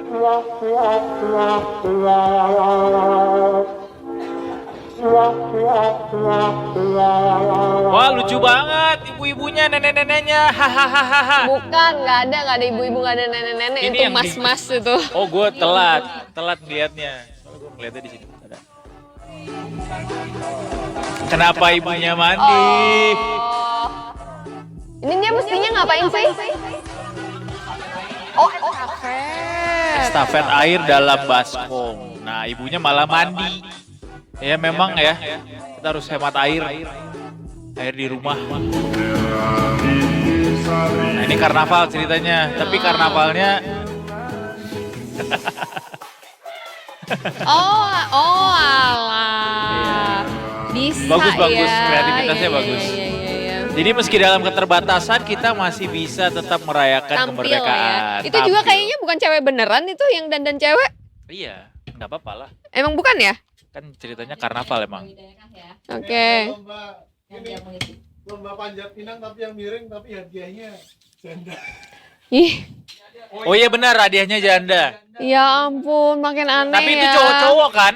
Semakin kesini tuh jokesnya semakin ke yang Semakin dark ya. kurang ini loh. Kayak yang itu yang mama Makan porno. pisangnya itu Makan ya. pisang, Bo. Aduh, nggak bisa lagi ngomong itu. Literasinya kayak gitu sekarang. Literasinya. Kenapa ya? Apalagi Enggak, itu karena orang dituntut untuk kreatif, makanya over jadinya. Enggak. Harusnya apa? Ada ide apa? Buat 17-an tahun depan mungkin. masih lama ya 17 tahun depan ya. Oh, 17-an korporat masih sampai akhir bulan ini juga. Oh, masih ada lomba? Masih coba apa-apa. Masih, kita udah ada yang menang belum, Detikom? Detikom ada Mobile Legend. Oh iya, Mobile Legendnya Detikom dapat. Apa tadi? Apa? Itu tadi yang Trending. kita lihat apa videonya sih? yang pertama kali warga upacara di tengah Situ Lengkong Panjalu, Ciamis. Coba ada videonya? Mana sih videonya? Ada videonya. Yang di Ciamis. Uniknya upacara bendera di tengah danau. Jadi Danau Lengkong Panjalu Ciamis ini katanya pertama kalinya warga tuh bisa upacara di sana. Gitu. Boleh kita play videonya, guys? Belum ada katanya. Oke. Jadi warga Kecamatan Panjalu, Kabupaten Ciamis, Jawa Barat itu melaksanakan upacara peringatan Hari Ulang Tahun Kemerdekaan Republik Indonesia di tengah danau atau Situ Lengkong Panjalu. Upacara ini katanya yang pertama kali baru diadakan. Nah, jadi nggak cuma di daratan ya Detikers atau di dalam laut, tapi juga di atas air kita lakukan demi menambah semarak kemerdekaan. Bagus ya kapalnya ya. Dihias-hias ya kapalnya. Ini di atas apa? Di atas sungai apa? Ini Safina juga kemarin yang ngerek bendera. Enggak ya, beda ya, jauh banget Sama Raja, Safina ya. Halo Safina dan Raja. Sudah baikan kan? Semoga udah nggak capek lagi ya, udah recovery tenaganya. Udah baikan belum? Ada di mana lagi, Mae? Oke, ada lagi yang di Bandung. Ini ada bentangan bendera raksasa di Bandung, Jawa Barat. Pengibaran bendera raksasa ini dilakukan di persimpangan Cikapayang, Dago pada Sabtu 17 Agustus tepat pukul 10:05 waktu Indonesia Barat. Petugas Diskar PB Kota Bandung mengibarkan bendera merah putih berukuran 20 kali 4 meter dari atas flyover. Dan proses ini dilakukan oleh 4 petugas Diskar PB.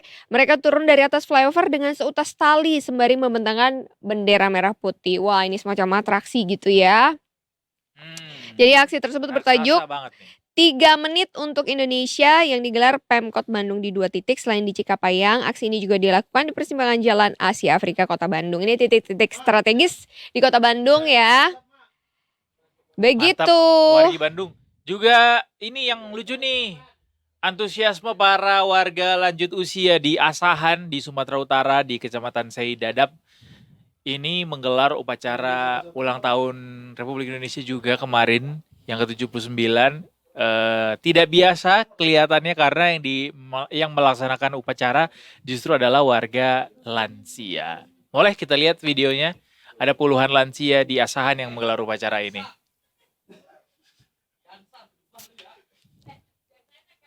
There you go. Mana videonya? Ya. Lansia. Para lansia yang merayakan 17-an. Aduh. Ada nggak videonya? Kayak tawar menawar nih kita nih ya. Nah ini mereka lomba apa sih ini? Nggak lomba ini. Upacara aja. Oh nggak ikutan lomba. Enggak. Tuh. Nah tuh ada kakeknya Pujo. lucu sih ini semua pelaksana upacaranya adalah lansia. Jadi tidak kenal umur ya Detikers ya. Kalau misalnya kalian malas-malasan upacara, lihat ini. Para orang tua kita justru sangat bersemangat memberikan Emang kemarin kontribusinya. upacara Pagi upacara gue di mana? di rumah, Di kosan. di dalam kamar ya. Kan bisa di mana saja. Ikut upacara kayak gini maksudnya. Enggak. Biasa di komplek.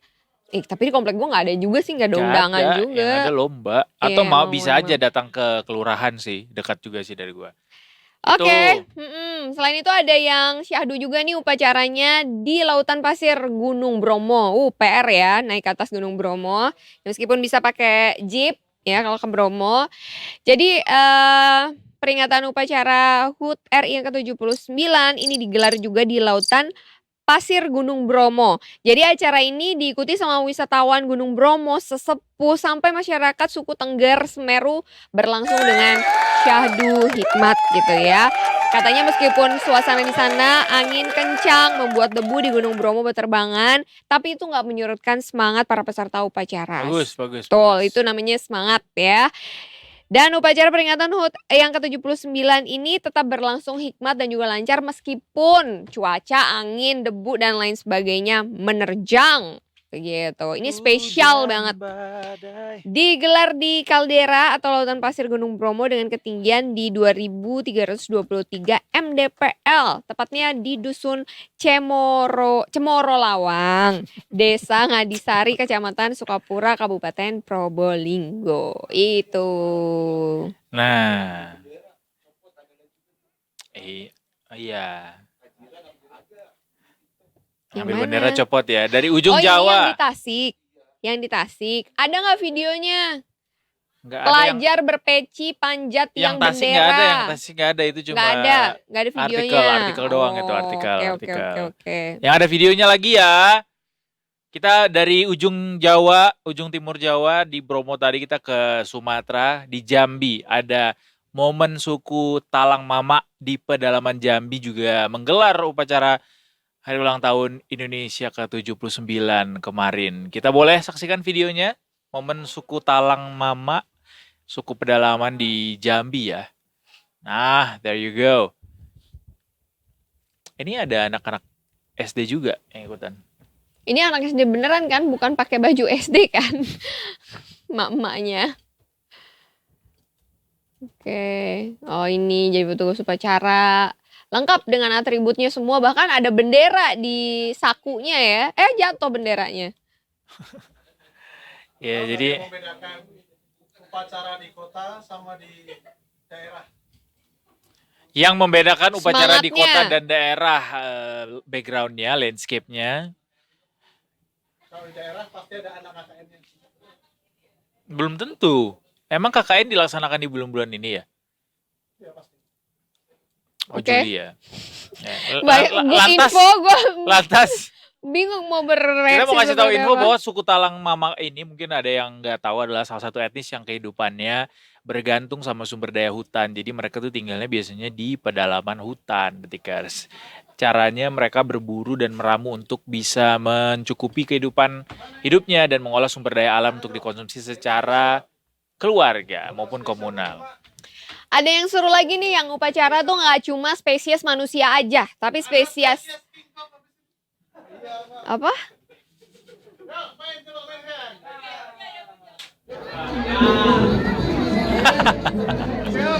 Ini adalah momen tarik tambang dari tim kita ya, Detikom kemarin.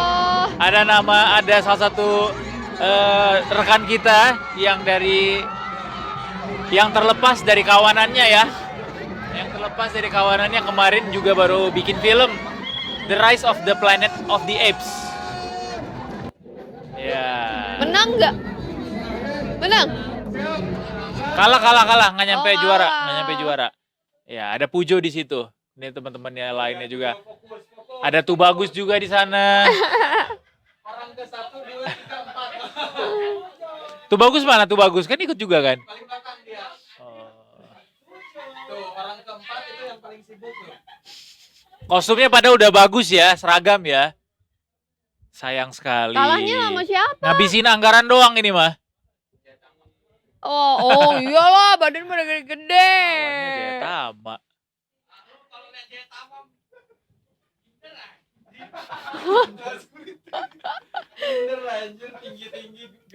Ah, tapi kan kalian tidak kalah besarnya. Tenaga kalian kan Kalian tidak kalah badan saja besarnya. besar, ototnya kurang ya, energinya ya. Iya, kayaknya kurang minum gula nih kayaknya nih. Ada videonya, ada lagi videonya. Apa? Tampilin ke kita react dah. Ada yang cakep kayaknya tuh di situ.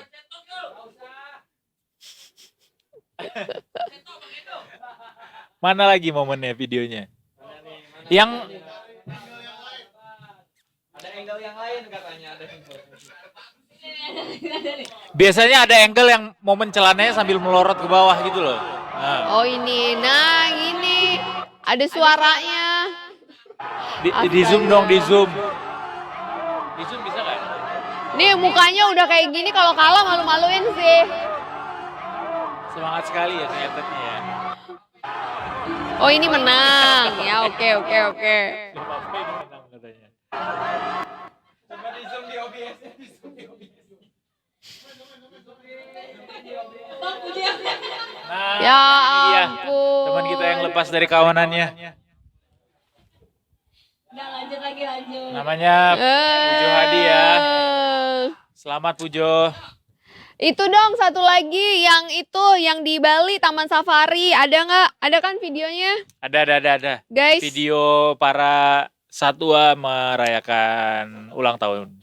Iya, mereka. ikutan upacara sama pawang-pawangnya. Ada yang gendong reptil, ular, iguana, bahkan ada ikutan burung-burung juga. Bukan yang itu guys, yang Bali. Taman Safari.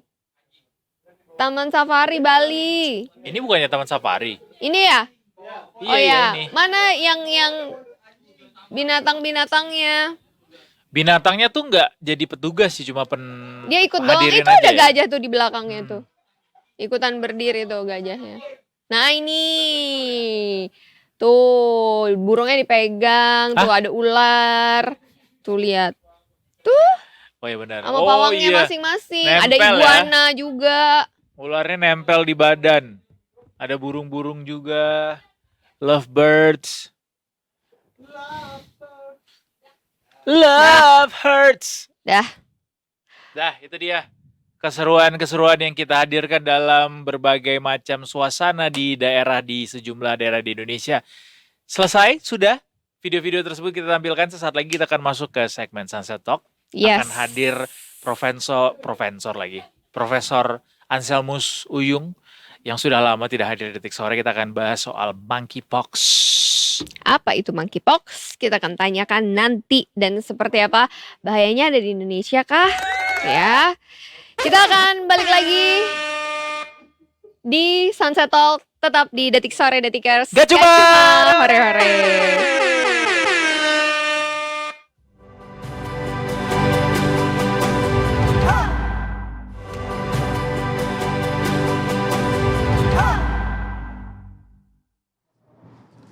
You're still watching Detik Sore. Gak cuma hore-hore. Yes, Oke. it's Sunset Talk time. Yes. Dan ada hal serius sekali yang harus kita bahas di segmen kali ini, Maya. Soalnya ini udah dideklar sebagai apa nih yang gue baca nih, Public Health Emergency of International Concern dari WHO. Yes. Nah itu kenapa kita mendatangkan dari Detik Health untuk membahas ini. Karena Detik Health juga mengcover berita ini ya Do ya. Betul. Langsung saja kalau gitu kita bertemu dengan Mas Uyung. Halo, selamat sore. Gak cuma. Nih Kita kompak banget loh ya. Mas Hijau-hijau Uyung. ya? Meskipun dalamannya ungu ya. Tuh ada request Mas. Bisa cerita tentang kaosnya. Kenapa warna kaosnya ungu. selaras dengan warna penanya? Kuromi. Guromi. Iya ya, sama ya. Bikinin lagi. Mas Uyung, ini gimana? Monkeypox sudah dideklarasikan sebagai penyakit publik yang berbahaya sama WHO. Iya, ini jadi sebenarnya ini bukan pertama kalinya ini jadi PHH emergency kegawatan global gitu. Ya. Kegawatan global. Ini kali kedua. Jadi tahun 2022 itu sebenarnya sudah ditetapkan apa sih kedaruratan Public health. Public health Emergency. of international concern. Itu tahun 2022 sempat mendapat status itu. Tapi terus kemudian karena kasusnya turun lagi, status itu dicabut. Nah, belakangan muncul lagi, jadi ditetapkan lagi. Yang baru adalah apa namanya? Kan monkeypox itu ada dua di dunia ini ada dua strain yang utama gitu. Sebut saja 1B dan clade 1 dan clade 2 gitu ya. Okay. Clade 1 itu yang awalnya cuma di Afrika Tengah, di Republik Demokratik Kongo. Itu di situ. Terus yang di luar negara tersebut itu biasanya clade 2. Nah, belakangan ditemukan clade 1 itu di luar negara tersebut. Makanya di samping juga ada peningkatan kasus yang clade 2 itu di beberapa negara. Makanya ditetapkan lagi sebagai public health Emergency. Public Health Emergency of International Concern itu. Seperti itu. Kalau di Indonesia sendiri kasusnya sudah ada atau sudah banyak justru Mas? Sudah ada kasusnya di Indonesia sudah ada, bukan baru saja ada gitu, tapi memang sejak 2022 sampai 2024 ya aku nggak terlalu hafal, itu sudah ada 88 kasus yang terkonfirmasi. 88 kasus, terus ada ratusan yang suspek, terus kemudian discard kayak gitu. Efeknya apa sih monkeypox ini kan cacar monyet kan ini ya? Cacar monyet, dulu namanya cacar monyet, cacar monyet, cuman belakangan WHO menetapkan nama baru Mpox, ya Mpox gitu, okay. Untuk menghindari stigma negatif segala macam kayak gitu. Cuman ini problematik juga karena nama penyakitnya berubah, tapi nama virusnya tetap monkeypox. Virusnya tetap ya? Nama virusnya tetap monkeypox. Apa berpengaruh apa ke badan manusia? Ruam-ruam, sebagaimana cacar pada umumnya sih. Berair juga isinya, berair ya, kayak cacar air gitu. Ruam-ruam, terus bintil-bintil kayak gitu. Jadi ada dua yang saya sebut tadi, ada dua clade itu, clade 1 sama clade 2 itu. Yang sebenarnya lebih parah itu yang clade 1 yang di Kongo itu, Kongo itu kalau misalnya kita browsing gambar monkeypox yang sekujur tubuh bentol-bentol serem-serem kayak gitu. Nah, itu yang clade 1. Yang di Indonesia dan di banyak negara ada itu yang clade 2 sebenarnya yang fatalitasnya lebih rendah. Terus ya gampangnya lebih ringan gitulah. Menyebabkan kematian nggak Mas ini? Pada orang-orang dengan daya tahan tubuh yang rendah itu bisa fatal. Jadi perbandingannya kalau yang clade 1 itu 10% tingkat kematiannya, yang clade 2 itu sekitar 3, sekian persen kayak gitu. Oke, jadi bisa dilihat kalau yang di Indonesia yang ringan, yang lebih ringan itu ya. Oke. Tapi apa yang perlu jadi perhatian buat kita nih Mas, masyarakat, karena kan udah masuk ke Indonesia, mitigasinya, upaya untuk menghindarinya gitu. Menghindarinya karena sebenarnya nggak berbeda dengan COVID ya. Kalau COVID itu kan dia menular lewat pernapasan yang dalam kondisi tertentu dia juga bersifat airborne, jadi lewat udara kayak gitu. Bisa jadi tertular. Penularannya lebih cepat dan luas kayak gitu kan kalau COVID. Nah, yang Mpox ini penularannya terjadi melalui kontak langsung. Jadi kontak bersentuhan. Jadi paling sering kontak seksual. Jadi kontak seksual itu paling banyak. Nah, ya kan nggak sama setiap orang ada kontak seksual kan, maksudnya nggak seperti COVID gitu. Kita bercakap-cakap gitu, bertukar droplet segala macam itu mudah terjadi. Kalau kontak seksual ya hanya pada orang-orang tertentu yang punya faktor risiko bergonta-ganti pasangan segala macam, itu ada risiko yang lebih tinggi untuk terkena gitu. Makanya awal-awal dulu kan sempat dikaitkan dengan perilaku seksual tertentu kayak gitu kan. Sebenarnya lebih karena pada kelompok itu pemeriksaan itu lebih intens. Jadi kayak HIV lah, taruhlah HIV itu kan pemeriksaan pada kelompok tertentu kan lebih sering dilakukan 6 bulan sekali segala macam itu. Makanya kasusnya lebih banyak. Iya, tapi pada populasi umum sebenarnya juga ada risiko juga kayak gitu. Berarti kayak HIV dong penularannya. Sebagian besar kasus itu memang ditemukan pada pengidap HIV. Oh gitu. Jadi kalau HIV positif sebenarnya kena nggak secara langsung, tapi ada faktor risiko yang sama di antara keduanya, kontak seksual kan. Nah, makanya ketemunya barengan kayak gitu. Jadi dia punya HIV, kebetulan juga punya faktor risiko perilaku seksual yang tidak aman. Kena monkeypox juga, mpox kayak gitu. Ini kalau penularannya lewat kontak seksual itu, apakah dia ruam-ruamnya itu memang di daerah-daerah genital ataukah di seluruh tubuh di mana aja gitu, Mas? Kontak seksual itu yang terbanyak ditemukan ya, maksudnya nggak selalu salah satunya dan yang paling banyak ditemukan dari kasus yang terkonfirmasi. Tapi sebenarnya kontak secara langsung dan yang sering terjadi memang di area-area genital, dari area genital, makanya menularnya ketika terjadi kontak seksual. Kalau misalnya itu munculnya taruhlah di tangan kayak gitu, ya bisa aja. Cuman kan gampang teridentifikasi. Misalnya mulai ada bentol-bentol, ya orang nggak mau deket-deket gitu. Jadi nggak nular pada akhirnya kayak gitu. Gitu. Kenapa di Indonesia kita atau di Asia Tenggara begitu Mas, kita dapatnya grade 2 itu yang lebih ringan gitu? Apakah ada hubungannya atau faktor cuaca atau geografis? Ya persebarannya aja sih. Persebarannya aja. Ya memang yang clade 1 itu lebih banyak ditemukan di Afrika Tengah, Afrika yang bagian barat itu pun beda clade lagi gitu. Jadi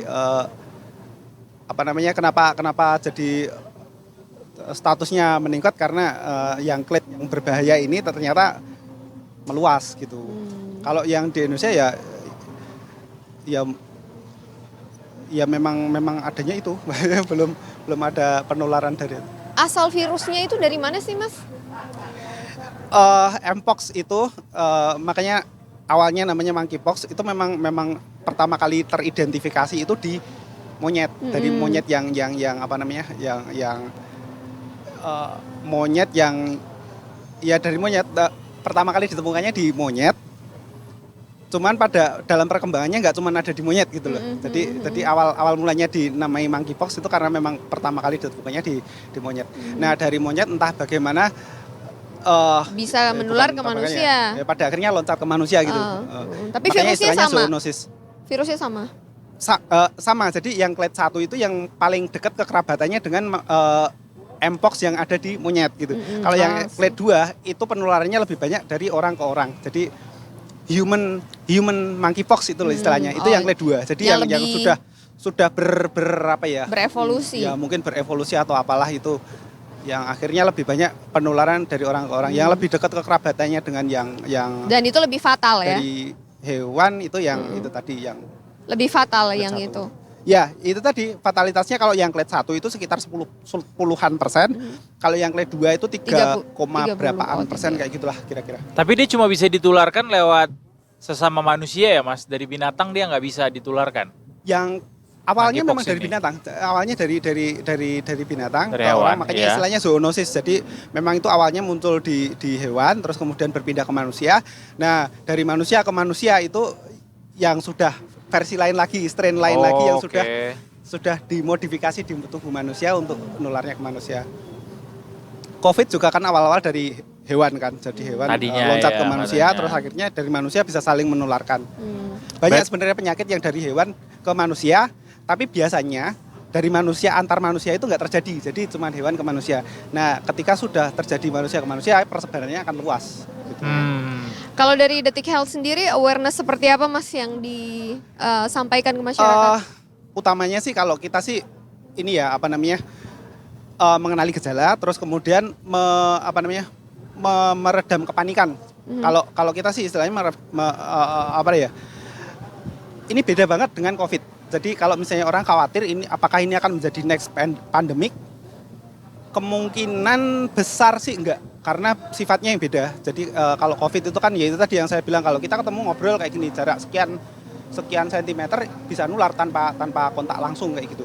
Nah, kalau mpox itu harus ada kontak langsung. Jadi harus kontak langsung tuh misal kayak sentuhan fisik gitu itu bisa juga. Sentuhan fisik atau misalnya pecah gitu ya. Bintilnya pecah kayak gitu, cairannya nempel kayak gitu. Kayak cacar air gitu kalau misalnya ketularan gitu ya Mas ya? Iya, memang cacar. Makanya dinamakan cacar karena kemiripan manifestasi gejalanya segala macam kayak gitu. Saya kebayangnya tuh kayak misalnya orang naik transportasi umum gitu kan desek-desekan. Kita nggak tahu kan ini orang-orang di sekitar kita ada nggak yang mengalami monkeypox gitu. Itu gimana cara untuk bisa menghindari itu? Apakah pakai baju panjang akhirnya, lengan panjang, atau seperti apa, Mas? Kalau aku ya kalau misalnya kontakan langsung dan tanpa pelindung apapun ya sebenarnya kan risih juga ya selain juga ini. Ya kalau pakai baju panjang segala macam ya itu mungkin bisa melindungi tapi ya menghindari aja sih. Maksudnya kalau misalnya memang dan sebenarnya nggak cuma bentol-bentol doang kan ada keluhan lain juga termasuk demam kayak gitu. Kalau misalnya orangnya udah nggak enak badan ya berbagai kemungkinan kan kalaupun bukan mpox juga kita harus khawatir ispa atau apa ya gitu harusnya kan. Harusnya berarti bisa dimitigasi salah satunya pakai masker nih sekarang ya. Harusnya ya. Kalau untuk Monkeypox. Monkeypox bukan masker sih. Kalau ini bersinan gitu nggak bisa menular dari udara? Bisa juga sih tapi utamanya bukan dari itu. Jadi yang paling banyak memang ditemukannya kontak seksual. Jadi nggak segampang COVID gitulah. Jadi jangan asal celup ya gitu ya. Bukan karena hanya monkeypox ya itu ya. Jadi kalau misalnya kita kayak misalnya kalau ada di tangan gitu kan kita bisa dengan mudah menghindari kontak gitu ya. Mas nggak mungkin juga kita iseng banget megang luka orang gitu kan, misalnya lihat orang lagi sakit atau apa gitu. Tapi kalau menjawab pertanyaannya Edo tadi, sebagai orang yang juga berkegiatan commute dengan menggunakan transportasi umum nih ya, bener kata Mas Uyung tadi dengan kayak pakai baju panjang, selalu pakai baju panjang, pakai masker juga, otomatis tuh udah pasti pakai masker gitu. Pakai baju panjang, pakai lengan panjang, dan pada saat di kereta, karena aku commute pakai kereta kan ya, seringnya gitu. Kalau misalnya pas lagi jam rame-rame itu biasanya tas kan bisa bawa tas punggung tuh Mas, tas itu taruh di depan tuh, taruh di depan biar nggak bersentuhannya segampang itu. Biar ada gitu. jarak ya. Do you think so, apa namanya dengan gejala fisik yang kita bisa amati juga itu juga bisa membantu sih kalau misalnya memang kita kelihatan ada orang bintil-bintil ada ruang-ruangnya gitu kan juga dengan sendirinya kita merasa risih juga pasti risih juga gitu kan untuk dekat-dekat kayak gitu apalagi bersentuhan kayak gitu sih. Kalau untuk Indonesia sendiri sudah mulai banyakkah atau gimana ini? Data terakhir sih dari tahun 2000 berapa ya? 2022 apa ya? Itu sekitar 88 terus kemudian 87-nya itu sudah sembuh. Jadi kasus aktif sedikit sih sebenarnya. Nah, terus kemudian ada sekian ratus yang suspek terus kemudian discard. Itu sebarannya di mana saat itu? Ada sih kalau di Di Jawa saja atau enggak, paling banyak di DKI. Paling banyak di DKI justru paling banyak di DKI terus terlihat ya. Cuman indikatornya. Apakah memang jumlah kasusnya lebih banyak atau kalau deteksinya lebih gampang dilakukan di sini? Itu juga faktor juga kan. Karena nggak di semua tempat bisa melakukan pemeriksaan.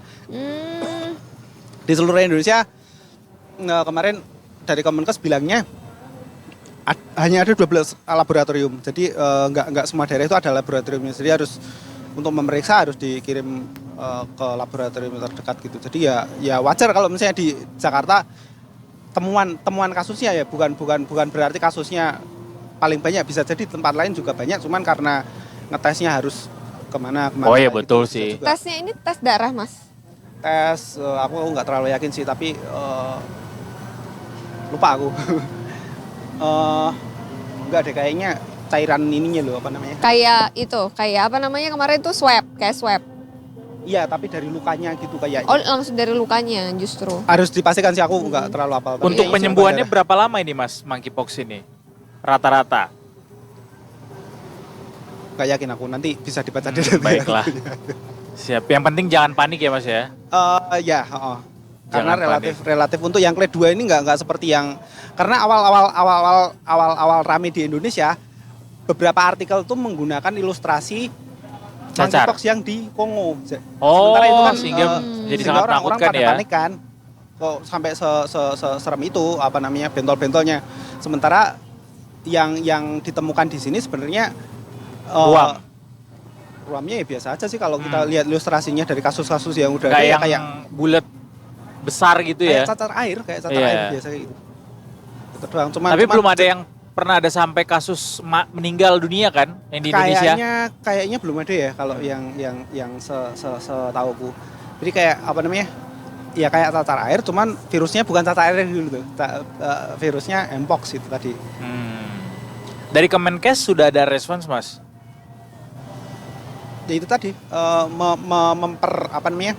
Satu memperbanyak laboratorium untuk periksa itu, sama memperketat pintu masuk. Jadi apa istilahnya, screening pintu masuk Dari dari luar wilayah negeri? yang endemis. Jadi kalau misalnya yang kayak baru datang dari Kongo kayak itu pasti ada kartu apa itu. Udah ada list negaranya? Apa saja yang jadi screening ketat begitu? Kalau yang ditemukan ada clade 1 ada daftarnya. Cuman aku nggak yakin kalau yang di pintu masuk di apa namanya di bandara kayak gitu apakah sedetail itu atau enggak. Aku juga belum tahu sih. Karena berkaca dari Covid dulu awal-awal juga screeningnya gitu doang. Maksudnya ya cuma ngisi form gitu. Iyalah, pasti akhirnya ini screening ketat dilakukan untuk kedatangan dari luar negeri ya, termasuk dari Afrika begitu.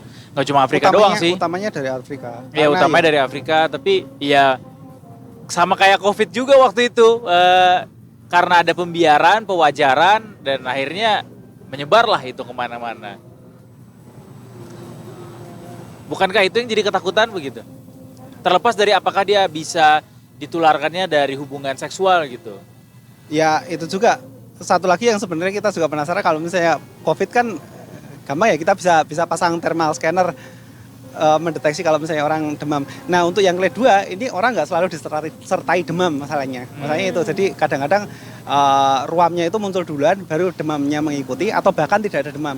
Beda dengan clade 1 yang versi parahnya itu pasti demam terus apa namanya munculnya sekujur tubuh. Nah kalau yang clade 2 ini kadang-kadang kan tersembunyi di area genital kayak gitu. Kalau cuman screening suhu screening suhu doang mungkin bisa lolos, terus kemudian pengamatan visual gitu mungkin nggak kelihatan juga. Nah ya itu tadi cuma mengandalkan jadi harus tes ya memang ya. Kalau misalnya kemudian ada keluhan gitu ya harus tes baru nanti ketahuan, terus kalau misalnya terkonfirmasi dia harus isolasi kayak gitu. Oh, harus isolasi itu ya? Isolasi, ya maksudnya jangan apa namanya? Bad jangan berperilaku yang merugikan risiko, orang lain juga gitu. Menularkan. Ya, I see. Banyak juga Separah nih itu ya ternyata ya, monkeypox ini ya. Ya gitu, ya kayak cacar pada umumnya sih. Iya. Tapi memang yang jadi kritis itu ya Mas ya tadi, soal screening tadi ya Mas ya. Iya.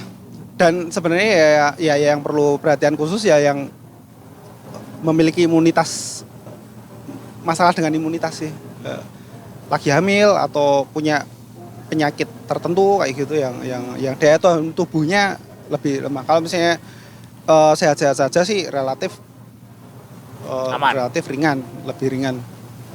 Balik lagi kepada imunitas artinya ya, sama seperti semua penyakit yang lain, terutama penyakit-penyakit yang menular ya Mas ya, kayak COVID gitu kan, kita benar-benar di highlight banget tuh untuk menjaga imunitas kita supaya bisa badan kita sanggup gitu melawan virus-virus yang masuk. Vaksin juga ada sih, sama seperti COVID juga. Vaksin cacar ya. Mpox ini juga ada vaksin. Terus waktu apa namanya? Ya Kementerian Kesehatan juga sudah mendatangkan sekian dosis vaksin kayak gitu. Nah prioritas ya yang berisiko sih biasanya, yang punya perilaku berisiko menularkan kayak gitu. Nggak semasif kayak COVID semuanya dapat kayak gitu sih. Jadi buat yang nggak mau tertular sama monkeypox atau yang parno gitu, ya lakukan upaya mitigasi mulai dari jaga imunitas, kemudian juga kalau misalnya berpergian dengan menggunakan transportasi publik, pakai lengan panjang, pakai masker, dan juga jangan sembarangan melakukan kontak seksual. Iya itu. Terima kasih Mas Uyung. Sama-sama. Kita tercerahkan untuk pertanyaan-pertanyaan yang belum terjawab, nanti langsung saja dikulik di Detik Health, Detikers, karena pasti akan ada banyak informasi yang lebih detail lagi yang bisa didapatkan di sana. Iya. Terima kasih juga buat Detikers semua yang sudah menyaksikan Detik Sore. Gak cuma ore-ore, besok kita hadir lagi dari jam 5:30 sampai jam 6 sore tentunya. Oke, kalau gitu kita semua pamit. Sampai ketemu lagi besok di Detik Sore. Gak cuma ore-ore.